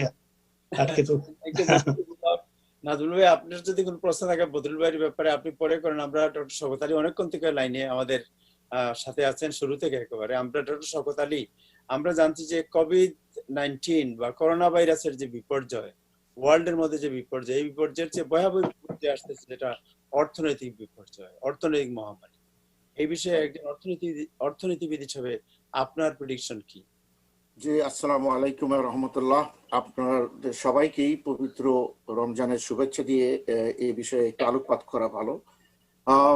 দেখেন, এই রোগটা যে কোভিড-19 যে কথা আপনি বললেন, যেটা আমাদের সবার কাছে আননোন, দুনিয়ার সৃষ্টি হওয়া পর্যন্ত আমরা প্লেগ দেখেছি, আপনার স্প্যানিশ ফ্লু দেখেছি, এই সবের পর সবকিছু ছাড়িয়ে গেছে কিন্তু আপনার কোভিড-19 এটার সাথে যোগ দিয়েছে আপনার অর্থনৈতিক যে ধসের কথা আপনি বলছেন। এটাও কিন্তু দুনিয়ার সৃষ্টি হওয়া পর্যন্ত, যুক্তরাষ্ট্র সৃষ্টি হওয়া পর্যন্ত সারা দুনিয়া একই সাথে সবাইকে সবকিছু বাদ দিয়ে ঘরে তুলে দিয়েছে। এই পশ্চিম গোলার্ধ, উত্তর গোলার্ধ, দক্ষিণ, গরিব ধনী দেশ কিছু মানিনি, একসাথে দুনিয়ার সৃষ্টি হওয়া পর্যন্ত এটা হয়নি। অর্থাৎ আমরা কোভিড-19 দিয়ে আমাদের ফিজিক্যাল এক্সিস্টেন্স নিয়ে আমরা এটা শঙ্কিত, আবার অর্থনৈতিক ক্ষেত্রে আমাদের ইকোনমিক এক্সিস্টেন্স নিয়ে আমরা শঙ্কিত, সারা দুনিয়া জুড়ে একই সাথে। আপনি দেখেন, যদি আপনি লক্ষ্য রাখেন যে আপনার আনএমপ্লয়মেন্ট 30 মিলিয়ন ছাড়িয়ে গেছে। গতকালকে নিউ জার্সিতে আনএমপ্লয়মেন্ট বেনিফিটের জন্য কেউ ফর্ম ফিল আপ করতে পারেনি, কারণ ওয়েবসাইট ক্রাশ হয়ে গেছে। যারা এটা কিন্তু অন দ্য রাইজ, এটা বাড়ছে, প্রত্যেক সপ্তাহে বেড়ে যাচ্ছে। কিন্তু সব থেকে শকিং নিউজ যেটা, সেটা হলো এই লোকগুলো যারা অ্যাপ্লাই করেছে, এতে 6 to 7% only get their benefit actually. তার বেশি তারা কেউ পাচ্ছে না, কারণ গভর্নমেন্টের টাকা নাই। অন দি আদার হ্যান্ড আপনি দেখেন যে গভর্নমেন্ট এ পর্যন্ত সর্বসাকুল্যে সবকিছু মিলে যদি আপনি ধরেন, তাহলে আপনি দেখবেন $3 trillion ফেডারেল গভর্নমেন্ট এটা দেওয়া হয়েছে। এই $1 trillion খরচের মাত্র 6 উইকে। এখানে বদরুল সাহেব ভালো করেই জানেন যে এই টাকাটা যেটা এসবিআই এর মাধ্যমে দিয়েছে, গভর্নমেন্টের যে ব্যাংকের মাধ্যমে যে টাকাটা তারা বিভিন্ন ভাবে যে লোনের আকারে দিয়েছে, দেখেন সেটা শোধ হয়েছে মাত্র এক সপ্তাহ হয়নি, 3 to 4 days অল গান $1.5 trillion চলে গেছে। ফলে এখন তারা নতুন করে আবার $380 billion তারা করেছে। কিন্তু আমার ধারণা হচ্ছে যে এত কোনো কিছু হবে না। তার কারণ আপনি দেখেন গভর্নর কুমো আপনার মাত্র 3-4 দিন আগে সে অত্যন্ত ক্ষিপ্ত হয়ে একটা ফেডারেল লিডার যেটা আপনার ম্যাককনেল কে দারুণ ভাবে ক্ষিপ্ত হয়ে কথাগুলো বলেছেন, যেটা হুইচ ইজ ভেরি আনইউজুয়াল। যুক্তরাষ্ট্রের কোনো গভর্নর কোনো ফেডারেল লিডার এবং সিনেটের লিডারকে এইভাবে কখনো কথা বলেনি। এবং সে তার কথার যুক্তিটা হলো এই যে বলেছে যদি দরকার হয় তাহলে স্টেটগুলো ব্যাংকরাপ্ট হয়ে যাক, তাতে তার কোনো আপত্তি নাই। এখন সমস্ত স্টেটগুলো দিয়েই তো আপনার যুক্তরাষ্ট্র, তো এখন যুক্তরাষ্ট্রের স্টেটগুলো যদি ব্যাংকরাপ্ট হয় ডিউ টু ফাইন্যান্সিয়াল ক্রাইসিস, তাহলে কিন্তু আপনি যে কথাটা বলছেন what will be the next. আমরা কিন্তু মাত্র 6 সপ্তাহের কথা বলছি। আমাদের ডাক্তার সাহেব যে কথা বললেন যে কি অবস্থা আমরা সবাই সম্মুখীন হয়েছি, it is only within 6 weeks brother. এখনো আপনি কিছু দেখেননি, you have not seen yet. এগুলো তো আপনি যে শকটার কথা বলছেন এটা কারেন্ট শক, আমরা ইকোনমিকে বলে আফটার শক। এবং আফটার শক যখন আপনি যাবেন তখন আপনার অর্থের প্রয়োজন বেশি হবে। তারপরে আপনি কিভাবে মেনটেন করবেন লাইফ। এবং একটা বড় ইন্টারেস্টিং বিষয়, 30 মিলিয়ন পিপুল কিন্তু জব তারা হারিয়েছে, তাও উইথিন 6 weeks। আপনি এই 30 মিলিয়ন লোককে যদি আবার মার্কেট চালু করতে হয় এবং তাদেরকে জবটা দিতে হয়, তাহলে এবার আপনি চিন্তা করেন কত উইক লাগবে। এবং এই যে অ্যামাউন্ট আপনি দিয়েছেন, যুক্তরাষ্ট্রের অর্থনীতির সাইজটা হলো $24 trillion তাদের জাতীয় ইনকাম। তারা কিন্তু এই যে এখন যে টাকাটা দেওয়া হয়েছে এই সবকিছু মিলে কিন্তু অলরেডি অ্যারাউন্ড $25 trillion আপনার খরচ তাদের হয়ে গেছে। 25 trillion মানে যা ইনকাম তার থেকে খরচ বেশি করেছে। আমি একবার অন্য একটা ইয়েতে আলোচনায় আমি বলেছি যে আমার ধারণা যে তারা $6 to 7 trillion তাদেরকে দিতে হবে। আর এখানে তার ভাই আর একটা কথা আছে, এটা বদরুল সাহেব একটা সুন্দর কথা বলেছেন। উনি যে কথাটা বলতে চেয়েছেন, আমরা অর্থনীতি এটা বলি supply chain, problem of the supply chain. হ্যাঁ, the problem of the supply চেইনের যে কথাটা উনি বললেন, যে প্রোডাকশন দেখেন আপনার কয়েকদিন আগে দেখেছেন যে আপনার বোধহয় আমি যতদূর বুঝলাম 2 billion or 2 trillion চিকেনকে মেরে ফেলা হয়েছে, ইথেনাইজ করা হয়েছে, মেরে ফেলা হয়েছে, কারণ তার জায়গা নেই। তেমনি করা হয়েছে আপনার গরু, এই যে শুকর, এরা যারা এটা ওরা খেয়ে থাকে, টাইসন ফ্যাক্টরিটাকে বন্ধ করে দেওয়া হয়েছে। সে এই সাপ্লাই যদি একটা সমস্যা। আবার এগ্রিকালচার প্রোডাক্টের কথা যেটা আছে, এটা আমাদের বদরুল সাহেব বলতে পারবেন আরো ভালো, যে সেই জিনিসগুলো যারা আপনার টেক্সাস থেকে, ক্যালিফোর্নিয়া থেকে, সেখানেও কিন্তু এই যে আপনার হচ্ছে করোনা ভাইরাসের কারণে তারা কিন্তু মাঠে যেতে পারছেন, এগুলো সব নষ্ট হয়ে গেছে। তাহলে আপনি এখন থেকে 2-3 মাস পরে এর যে মার্কেট যে একটা ইফেক্ট হবে, আমি কমপ্লিটলি দেখতে পাচ্ছি যে প্রাইস রাইজ সব দিক থেকে আমরা সেখানে একটা বিপদে পড়বো। অন দি আদার হ্যান্ড আপনি দেখেন যে আমাদের প্রায় ঘরে ঘরে কান্না পড়ে গেছে, যা আমরা কেউ বলতে পারছি না, যে মানে অত্যন্ত আপনজন আমরা বাংলাদেশের কমিউনিটির মানুষ দিকে আমরা দেখি যে অত্যন্ত লোকটাকে একটু বিদায় জানাতে পারলাম না, তার জন্যই দোয়া করছি বাড়িতে। আপনি দেখেন 56 অ্যাজ অফ নাও মনে হয় 56,000 লোক যুক্তরাষ্ট্রের মানুষ মারা গেল এগেন উইথিন আপনার 5 to 6 weeks, যা ভিয়েতনাম যুদ্ধেতে যা 7 বছরে হয়নি। তো এটার যে effect it is increasing. So আমরা অর্থনীতির দিক দিয়ে আমরা যেটা দেখছি যে আসলে অর্থনীতি তো মানুষের জন্য, তাই না? তো মানুষ যদি না বাঁচে, তাদের যদি সুরক্ষা না হয়, তাদের জীবন, তাদের পরিবার যদি না বাঁচে, তাহলে অর্থনীতিতে আমরা কি করব? ডক্টর শওকত আলী, আমি আপনাকে একটা প্রশ্ন করবো, জাস্ট যদি একটু ইয়ে করেন, বিকজ আমাদের ইয়ে আছে যে এই যে অর্থনৈতিক যে বিপর্যয় আসছে, এই বিপর্যয়ে আমাদের কমিউনিটি যারা আছে তাদের কি করা উচিত ভবিষ্যতের জন্য? কমিউনিটির ব্যাপারে আপনি একটা প্রশ্ন ভালো করেছেন। সরকার আমাদের এটা যদি আপনি 2 মিনিটসের মধ্যে আমাদেরকে বলতে পারেন। আপনার নজমুল সাহেব বলেছে, যেটা আমাদের হচ্ছে কনসাল জেনারেল তুলেছে, যে এটা ইফতারি নিয়ে গোলমাল করা। আমরা আর কবে শিক্ষা লাভ করবো তাহের ভাই? এত কিছু হলো, আরে ভাই, রোজা রাখার মানে তো স্যাক্রিফাইস। তুমি কিভাবে তোমার জীবনের হুমকি, পরিবারের হুমকি সবকিছু মোকাবেলা না করতে যে আপনি একটা আপনার জিলেবি নিয়ে টানাটানি আপনি করলেন। আমাদের এই জিনিসগুলো দেখতে হবে। আপনি দেখেন পিকনিকে আমরা হাজার হাজার ডলার খরচ করি। হোয়াট কাইন্ড অফ প্রিপারেশন আমাদের দরকার? না, সেটাই আমি বলছি।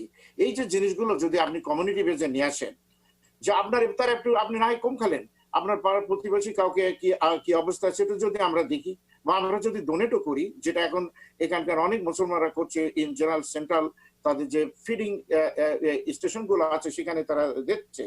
আপনার পিকনিকটা বন্ধ করবেন, আপনার যাওয়ার কোনো প্রশ্ন ওঠে না, আমার মনে হয় না এই সুযোগ আছে। কিন্তু যারা এই টাকাগুলো কালেকশন করে, সোকাল কমিউনিটি লিডার, তারা এই জিনিসগুলো দিয়ে আমাদের কমিউনিটির মানুষদের সাহায্য করতে পারে। কারণ আমি যে বললাম আফটার শক আপনি ঠেকাবেন কি করে, এবং this aftershock how long it will continue, we have no idea. যেমন ডাক্তাররা হিমশিম খাচ্ছে যে এই কোভিড-19 এই রোগটা তার প্রতি গতি, প্রকৃতি, এভরিথিং, তার জিনিওলজি, ডিএনএ সবসময় চেঞ্জ হচ্ছে। অর্থনীতিবিদদের একই অবস্থা হয়েছে। আমরা তো উই নেভার ফেস ইট, আমরা কখনো পড়িনি, পড়াইও নি। তো আমাদের জন্য এটা একটা মারাত্মক অনেকগুলো বিষয় আছে। তারই কমিউনিটি দিয়ে যদি আপনি শুরু করেন, আপনি মনে করেন এই যে আমাদের বদরুল সাহেব বললেন যে আমরা সাপ্লাইও পাচ্ছি না, দেখেন ওনাদের একটা ভূমিকা আছে। কিন্তু আমাদের মা বোন আছে অনেকেই, ছেলেদের অনেক সময় কাজ কারবার করা কঠিন। আমাদের মা বোনরা যদি একটু কম বেতন নিয়ে হলেও তাদের সাহায্য হবে, পরস্পর সাহায্য। বিভিন্ন জায়গায় গ্রোসারি দোকান টোকান যেখানে আছে না কেন, আমাদের কমিউনিটি কিন্তু একেবারে কম গ্রোসারি দোকানের মালিক নাই। আমরা যদি একটু সহনশীল হই এবং যে কাজ করবে সেও যদি একটু ভাবে শেয়ারিং, হেল্পিং এন্ড পার্টিসিপেশন, যেটাই আমরা বলি না কেন, তাহলে আমরা আমাদের মা বোন তাদেরকে একটা কাজের সুযোগ দিতে পারি। যদিও তাদের হাজবেন্ড বা তারা হয়তো প্রফেশনাল হোক, নন প্রফেশনাল হোক বা অন্য লেভেলও হতে পারে, তখন তাদের একটা আপনার সাশ্রয় হতে পারে। আমরা গ্রেট ডিপ্রেশনে 1930s দেখছি যে মানুষ কিন্তু তার যা যা ছিল সেগুলো নিয়ে আপনার সাইড ওয়াকে বসে যেত বিক্রির জন্য। আমাদের যদ্দূর সামান্য হোক না, নাক লজ্জা করে তো কোনো লাভ নেই। আমাদের মানুষ যদি সাইড ওয়াকও তারা কিছু কিছু নিয়ে ব্যাগে বেচা কিনা করে। আমি আজকে একটা মাস্ক কিনলাম, আপনার 12টা মাস্ক 10 টাকা নিল, দোকানের ভিতরে আমার কাছে 25 টাকা চেয়েছিল। তো এই জিনিসগুলো যদি আমরা কমিউনিটির লোক হিসেবে, আপনি যেটা বলেন যে আমাদের প্রত্যেককে এখন কিভাবে অর্থনৈতিক সাশ্রয় আমরা সাধন করতে পারি সেই বিষয়ে দিকে খেয়াল রাখতে হবে, রাইট? হ্যাঁ, যেমন আমাদের নজরুল হক সাহেব বলেছেন রেন্টের ব্যাপারে একটা সুন্দর কথা তিনি বলেছেন, you must talk with your landlord. আমাদের বাংলাদেশের অনেক টেনান্ট আছে যারা মনে করে যে আমি একটা অ্যাডভান্টেজ নেবো, এটা ঠিক আছে, এটা অনেক সময় আমাদের যে মেন্টালিটি একটা বিপদে ফেলবো, এটা নো, এর সাথে একটু যোগ। অন দ্য আদার হ্যান্ড যারা ল্যান্ডলর্ড আছে তাদেরকেও একটু সহনশীলতা হতে হবে। তাদের রেন্ট যদি বাই টার্মস দিতে পারে, 15 দিন পরে দেয় বা 1 মাস পরে দিতে হয়, আমরা যেন তাদের প্রতি একটু সহনশীল হই। কমিউনিটি ইন জেনারেল আমাদেরকে এগিয়ে আসতে হবে তাদের সবাইকে পরস্পর সাহায্যের জন্য। এবং এই সাহায্যের জন্য তাই একটা ইম্পর্টেন্ট জিনিস হচ্ছে, যেটা বাংলাদেশেও হয়েছে, যে যারা একটু মধ্যবিত্ত বা যাদের একটা প্রফেশন ছিল, অনেক সময় কাউকে বলতে পারে না, তো আমরাও যদি তাদের একটু খবর নিই, আমরা যেন জানতে চাই বা আমরা একটু হেল্প করতে চাই তাদেরকে, তাহলে আমার মনে হয় যে আমাদের কমিউনিটির যে কিছু কিছু দায়িত্ব অন্তত কিছুটা হলো আমরা সেটা পালন করতে পারবো। Thank you doctor Shawkat Ali, আপনার কাছে আবার আসতেছি, একটু সময় লাগবে আমাদের। আমি যাব জনাব বদরুল হক, আপনার কাছে একটা প্রশ্ন আছে, সেটা হচ্ছে যে ভাই, বাঙালিদের দোকানে এই দাম বেশি, অন্যান্য জায়গাতে সেরকম দাম বাড়েনি, তারা কি নিজের তৈরি জিনিস বিক্রি করছে? যেমন ডিম কিভাবে ডজন $6 বিক্রি করে, মূলত মানবিক হতে হবে, সুযোগ পাইছি বলে ডাকাতি করব, আবার অন্য কথা বলবো, এটা আশা করি। এটা এই বিষয়ে আপনি কি বলবেন? থ্যাংক ইউ তাহের ভাই। আর এই দর্শক যে নিয়ে প্রশ্ন করেছেন ওনাকে বলতেছি, এই জিনিসগুলো একটু মানে বাইরে গিয়ে একটু খবর নেন আপনারা। ডিমের দাম হ্যাঁ খুবই বৃদ্ধি পেয়েছে, ওই একই কথা সাপ্লাইয়ের ব্যাপারে, সাপ্লাইটা আসতেছে না, এর জন্য ডিমের দাম অত্যধিক বেড়েছে। কিন্তু এর মধ্যে অনেকটা কমেও গেছে, মানে এই সপ্তাহ থেকে আমাদের প্রায় 50% দাম কমে গেছে। তো যারা মানে আগে কিনছে তারা যদি ওই দামে বিক্রি করে, I cannot blame them, but in the meantime ওই মার্কেট আপ এন্ড ডাউন হচ্ছে, সেটার দিকে খেয়াল রেখে মানে সবাইকে এই দামে বিক্রি করার জন্য আমি অনুরোধ করব। Thank you so much Badrul ভাই আপনাকে। আমি আমাদের জনাব নাজমুল আলম ভাই, আপনাকে একটা প্রশ্ন আসছে, সেটা আমি কি আনএমপ্লয়মেন্টের জন্য আবেদন করতে পারবো? আমি কাজ করি কিন্তু $400 নিচে আয় করি। অবশ্যই আপনি পারবেন। আনএমপ্লয়মেন্টের জন্য ওই আপনার ওই একটা ওয়েবসাইট আছে, সেখানে যাবেন, সেখানে যে ওদের লিঙ্কে আপনি আপনার ফর্মগুলো দিবেন, জমা করে দিবেন। আমি বলে দেই, আনএমপ্লয়মেন্টে আবার একটা আছে, ওরা সপ্তাহে 3 দিন ওরা আনএমপ্লয়মেন্ট জমা নেয় ওই 3 ক্যাটাগরিতে। লাস্ট নেমের ফার্স্ট যে লেটারটা আছে ওইটার উপরে, প্রতি সোম, মঙ্গল, বুধবার। আবার বাকি যে 4 দিন আছে, সেই বাকি 4 দিন যে কোনো লোক দরখাস্ত করতে পারবেন, যে কোনো লাস্ট নেমের উপরে এইটা। আর যদি এই ব্যাপারে আরো যদি কিছু লাগে, তাহলে আমি বলবো মুসলিম উম্মা অফ নর্থ আমেরিকা, তাদের একটা সুন্দর ওয়েবসাইট আছে, ওইখানে যদি আপনারা যান অথবা উনাদের কাউকে যদি ফোন করেন, তাহলে উনারাও আপনাকে লিঙ্কটা পাঠিয়ে দেবে। মোট কথা হচ্ছে, আনএমপ্লয়মেন্ট, আপনি যদি সেলফ এমপ্লয়েড হন অথবা আপনি যদি পেচেকেও কাজ করেন, সিম্পলি জাস্ট অ্যাপ্লাই, তাহলে ওটা ওইখানে থাকবে। কোভিডটা শেষ হয়ে যাওয়ার পরে যদি কোনো অর্থনৈতিক সংকট পড়ে, তখন এই জিনিসটা আপনাকে একটা লিগাল সাপোর্ট দিবে। So also for a legal support in the future, please by all means আপনারা আনএমপ্লয়মেন্টের দরখাস্ত করেন। এবং যারা ক্ষুদ্র ব্যবসায়ী আছেন, আপনাদের যদি অর্থের প্রয়োজন পড়ে অথবা যদি নাও পড়ে, তারপরেও আমি বলবো SBA.gov এ যেয়ে আপনারা সেইখানে গভর্নমেন্টের কাছে লোন চান। These are the two legal things will help you financially in the future, ইনশাআল্লাহ। যেটা যেটা হচ্ছে যে বিভিন্ন সংগঠন এখানে সহযোগিতা করছে। আমাদের বাংলাদেশ সোসাইটি আছে, আরো বিভিন্ন আঞ্চলিক সংগঠন আছে, বিভিন্ন ব্যক্তিরাও সহযোগিতা করছে। আমার মনে হয় যে সবার সাথে ওনারা সহযোগিতা করতে, যোগাযোগ করতে পারেন। জনাব শুকুর, আপনার কাছে একটা প্রশ্ন আছে। We know that hand sanitizer are made of 70% alcohol. That means alcohol can kill the virus. If a virus patient drink alcohol, will the patient be cured or not? No. প্রশ্ন। এটা আপনার ট্রাম্পের প্রশ্ন। আমি সেটাই বলতে যাচ্ছিলাম যে আমাদের দেশের প্রেসিডেন্টই বেসিক্যালি এই ধরনের প্রশ্নটা সবার মনের মধ্যে ঢুকিয়ে দিয়েছে। এটা সরাসরি একটা উত্তর তো দেওয়া যেতে পারে যে এটা অনেকে খেয়েছেন এবং সবাই মৃত্যুবরণ করেছে। আপনারা দেখেছেন অনেক ইয়েতে যে এটা খুবই করোসিভ। কারণ কোনো স্যানিটাইজার বা কোনো অ্যান্টিসেপটিক, এটা যদি আপনি আইভি নেন, মানে রক্তের মধ্যে নেন অথবা খেয়ে ফেলেন, ওটার ইফেক্ট, একটা জিনিস আপনি দেখবেন সবসময় লেখা আছে ওটার মধ্যে যে only for use in the surface.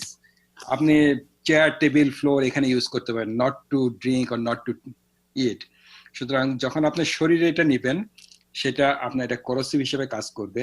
এটার কিডনি ফেলিউর, লিভার ফেলিউর এটা ডেভেলপ করে, অ্যাকিউট ফেলিউর হয় এবং সেখান থেকে মারা যেতে পারে। সুতরাং এটা ধরনের কোনো চেষ্টা কারো করা উচিত না। এ পর্যন্ত কোনো ডাক্তার বা কোনো রিসার্চার কেউ এটা প্রমাণ করতে পারেনি যে এটা খেলে আমাদের কোনো হেল্প হবে, এবং বেসিক্যালি এটা প্রশ্নই আসে না। এটাই আসছে বোধহয় এই ধরনের একটা আলোচনা। রাইট, বাট হ্যান্ড স্যানিটাইজার যেটা, এটা তো আপনি মনে করেন যে হ্যান্ড ওয়াশ, সাবান দিয়ে এটা বেটার, সবচেয়ে বেস্ট। বাট স্যানিটাইজার তো ইজ ওকে, রাইট? স্যানিটাইজার ওকে, যদি আপনার সাবানের ব্যবস্থা থাকে আপনি সাবানটাকে প্রেফার করবেন। কিন্তু আমাদের যেটা, আমরা যারা কাজ করি, আমরা যেহেতু রিপিটেডলি আমাদের করতে হয়, আমরা বারবার হাত না ধুয়ে অনেক সময় স্যানিটাইজার ইউজ করি। কিন্তু সাধারণ মানুষের জন্য আমার মনে হয় হাত ধোয়াটাই হলো সবচেয়ে বেশি। নাজমুল আলম, আপনার কাছে যাচ্ছি আবার, যে অনেকেই কমপ্লেন করছেন যে তারা অ্যাপ্লাই করেছেন, সপ্তাহের পর সপ্তাহ বলা হচ্ছে যোগাযোগ করো বা তুমি ফোন করো, ফোন করেও পাচ্ছেন না, ওরাও ফোন করছে না। আবার আজকে আমার মনে হয় যে আমাদের নাজমুল হাসান ভাই শুনেছেন যে গভর্নর বলেছেন যে যারা প্রায় 3000 people are working on it, কিন্তু এত বেশি অ্যাপ্লিকেশন পড়েছে তারা হ্যান্ডেল করতে পারছে না। এবং উনি বলেছেন এখানে তাহের একটা জিনিস যেটা আমাদেরকে মনে রাখতে হবে, গভর্নর কুমো যেটা বোঝাতে চেয়েছেন, যেটা ব্লাজিও মাঝে মাঝে বলেন, সেটা হচ্ছে যে আমরা ইন্টারিম ব্যক্তিতে লোক হায়ার করছি, এরা যে সবাই ট্রেন্ড প্রফেশনাল তা কিন্তু নয়।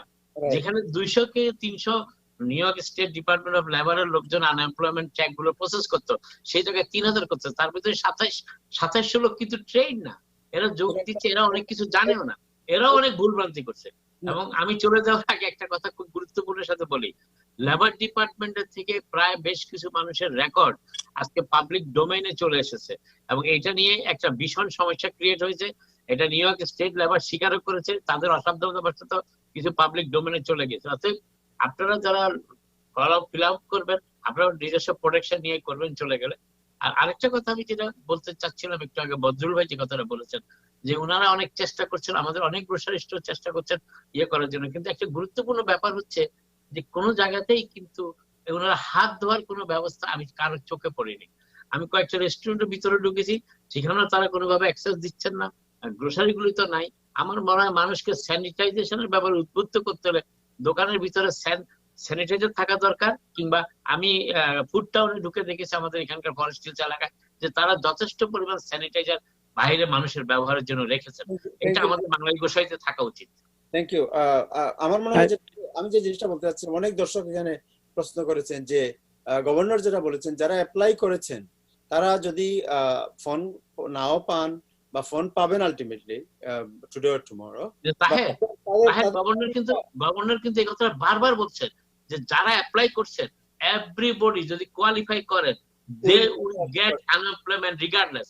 যদি স্টেটের এমপ্লয়মেন্ট ইন্স্যুরেন্সের টাকা শেষ হয়ে যায়, ফেডারেল গভর্নমেন্টের $600 তারা কিন্তু পাবেনি। হ্যাঁ রাইট। তার ভাই আমি এখানে একটা লিগ্যাল ইস্যু আপনার সাথে আনতে চাচ্ছি, যদি আপনি আমাদের অনুমতি দেন। হ্যাঁ, আমি একটা লিগ্যাল ইস্যু দিচ্ছি এখানে আনএমপ্লয়মেন্টের ব্যাপারে। জি, সেটা হচ্ছে যে লিগ্যাল ইস্যু যেটা আছে, আপনি জানেন যেমনি মানে নর্মাল টাইমে ইভেন কোভিড-19 এর আগেও সেই জিনিসটা হয় যে আনএমপ্লয়মেন্ট কিন্তু আপনার এমপ্লয়মেন্ট ভেরিফিকেশনের বেসড কিন্তু তারপরে তারা আনএমপ্লয়মেন্টটা দেয়। কাজে এখানে একটা ভেরিফিকেশনের কোশ্চেন আছে। কাজে এই New York state or any other state before they award anybody, মানে আনএমপ্লয়মেন্টটা অ্যাপ্রুভ করার আগে তারা যে এমপ্লয়মেন্টটা ক্লেম করতেছে, সেটা হোক সেলফ এমপ্লয়মেন্ট, সেটা হোক W2 ইনকাম, এটা কিন্তু ওরা ভেরিফাই করবে। ডাটা বেসে যে পর্যন্ত ভেরিফিকেশনটা না আসবে সেই পর্যন্ত এটা তারা অ্যাপ্রুভ করতে পারে না। আর নাজমুল হাসান ভাই আমাদেরকে যেটা জানালেন যে এখানে ডাটা ব্রিজ হয়েছে, তো অবভিয়াসলি যদি ডাটা ব্রিজ হয়ে থাকে মিনিং দ্যাট এটা হ্যাকারসদের হাতে সোশ্যাল সিকিউরিটি নাম্বার তারপরে ডেট অফ বার্থ চলে গেছে, কাজে এটা একটা অনেক হুমকির ব্যাপার। তো আমার মনে হয় যে স্টেট এটার জন্য প্রস্তুত ছিল না বলে তারা এই ব্যাপারটাতে ডিলে করতেছে। কিন্তু যে স্টেট যে জিনিসটা দিচ্ছে, গ্যারান্টি দিচ্ছে সবাইকে, সেটা হচ্ছে যে আপনারা মানে সিকিউরিটি মেনটেন করে আনএমপ্লয়মেন্টের দরখাস্তগুলো করেন।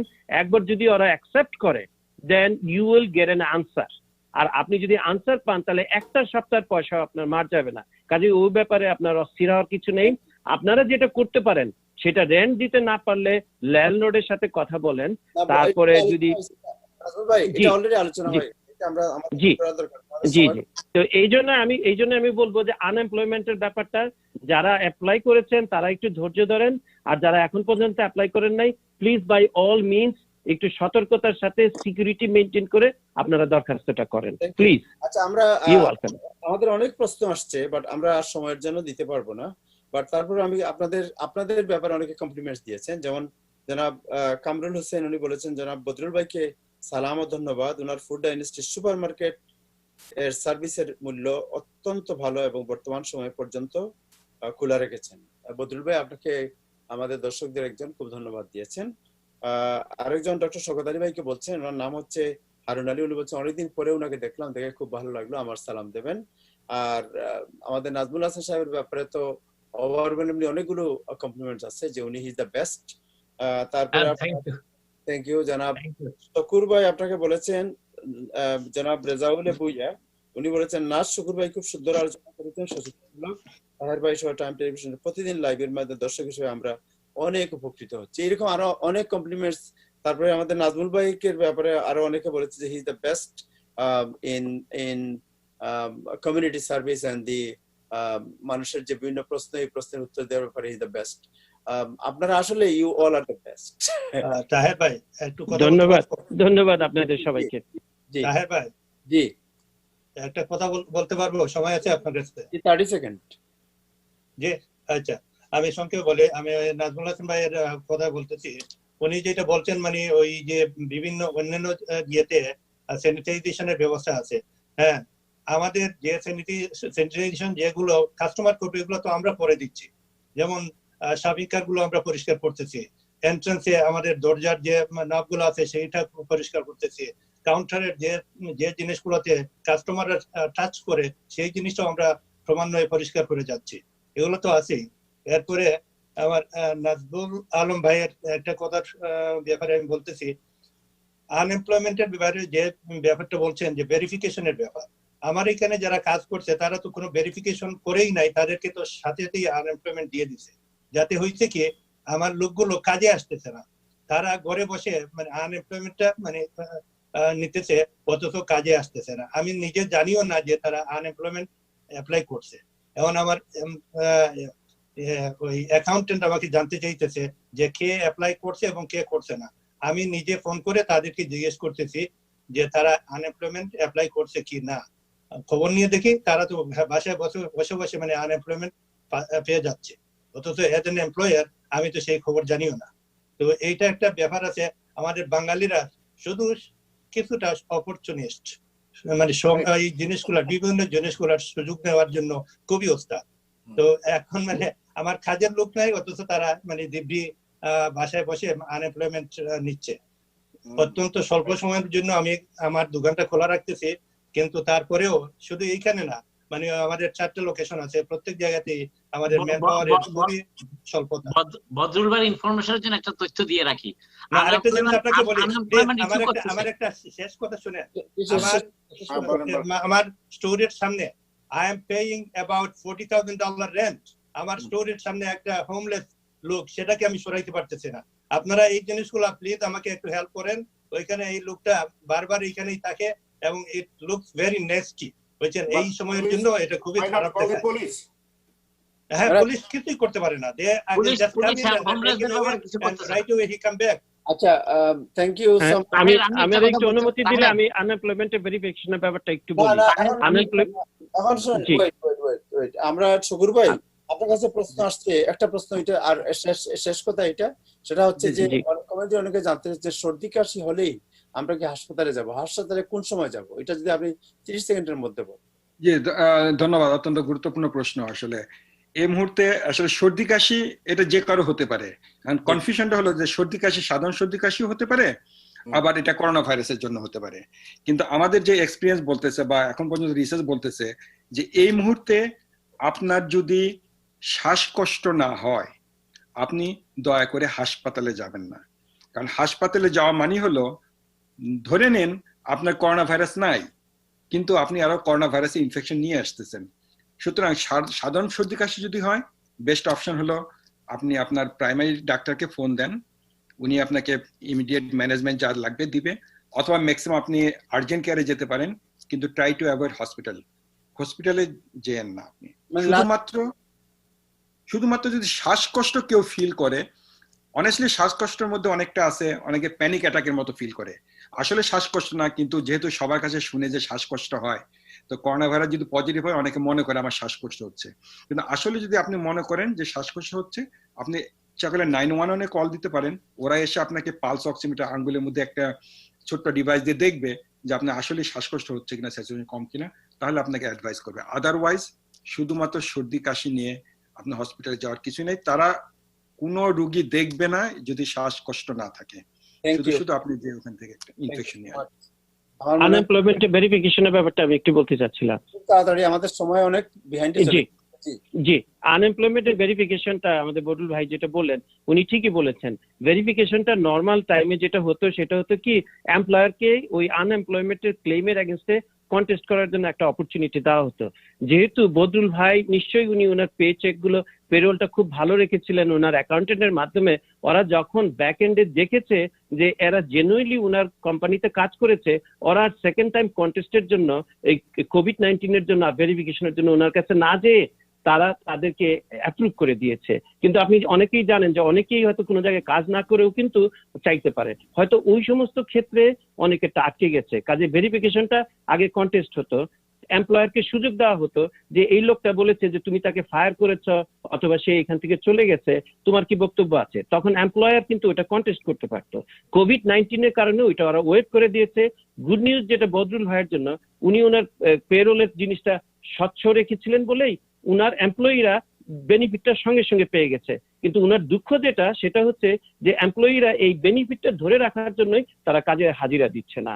এটা অত্যন্ত দুঃখজনক। আমি উনার সাথে সহমর্মিতা প্রকাশ করছি এবং আমি আশা করছি যেন উনি বিজনেস আরো ভালো করেন। উনি he is a good employer.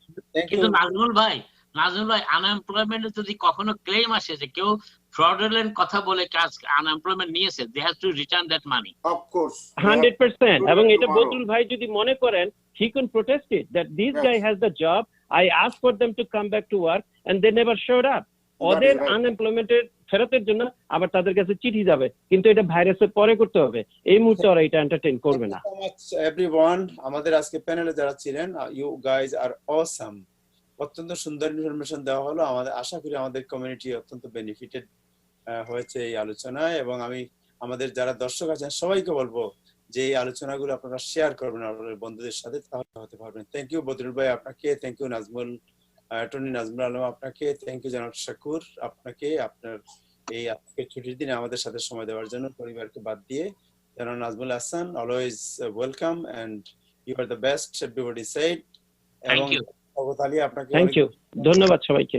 আপনাকে ধন্যবাদ জানিয়েছেন অনেকে। দর্শক, আজকে এ পর্যন্তই, আগামীতে আবার দেখা হবে। সবাই ভালো থাকবেন। আপনাদের একটা জিনিস জানাতে চাই সর্বশেষ, যে আপনাদের সবার প্রিয় জনাব সৈয়দ খসরু, উনি ধীরে ধীরে ভালো হচ্ছেন, এবং আজ গত দুদিন ওনার পায়ে একটু ব্যথা ছিল, আজকে উনি আমাদের জানিয়েছেন যে পায়ের ব্যথাও সেরেছে। He is doing fine, and সবাই দোয়া করবেন তার জন্য, তার কিডনি গুলো যেন ভালো হয়ে যায় ইনশাআল্লাহ। এ পর্যন্ত ইনশাআল্লাহ আল্লাহ ওনাকে রহমত করুন। আপনারা যে কাজটা সবাই বলেছেন, ইফতারির জন্য আপনারা দোকানে ভিড় করবেন এবং এতে নিজে বিপদে পড়বেন বা অন্যকে বিপদে ফেলবেন, এই ধরনের প্রবণতা অত্যন্ত বিপজ্জনক। আমরা আশা করি এই বিষয়গুলো আপনারা খেয়াল রাখবেন এবং নিজেরা ভালো থাকবেন, অন্যকে ভালো থাকতে দিন। Right, thank you.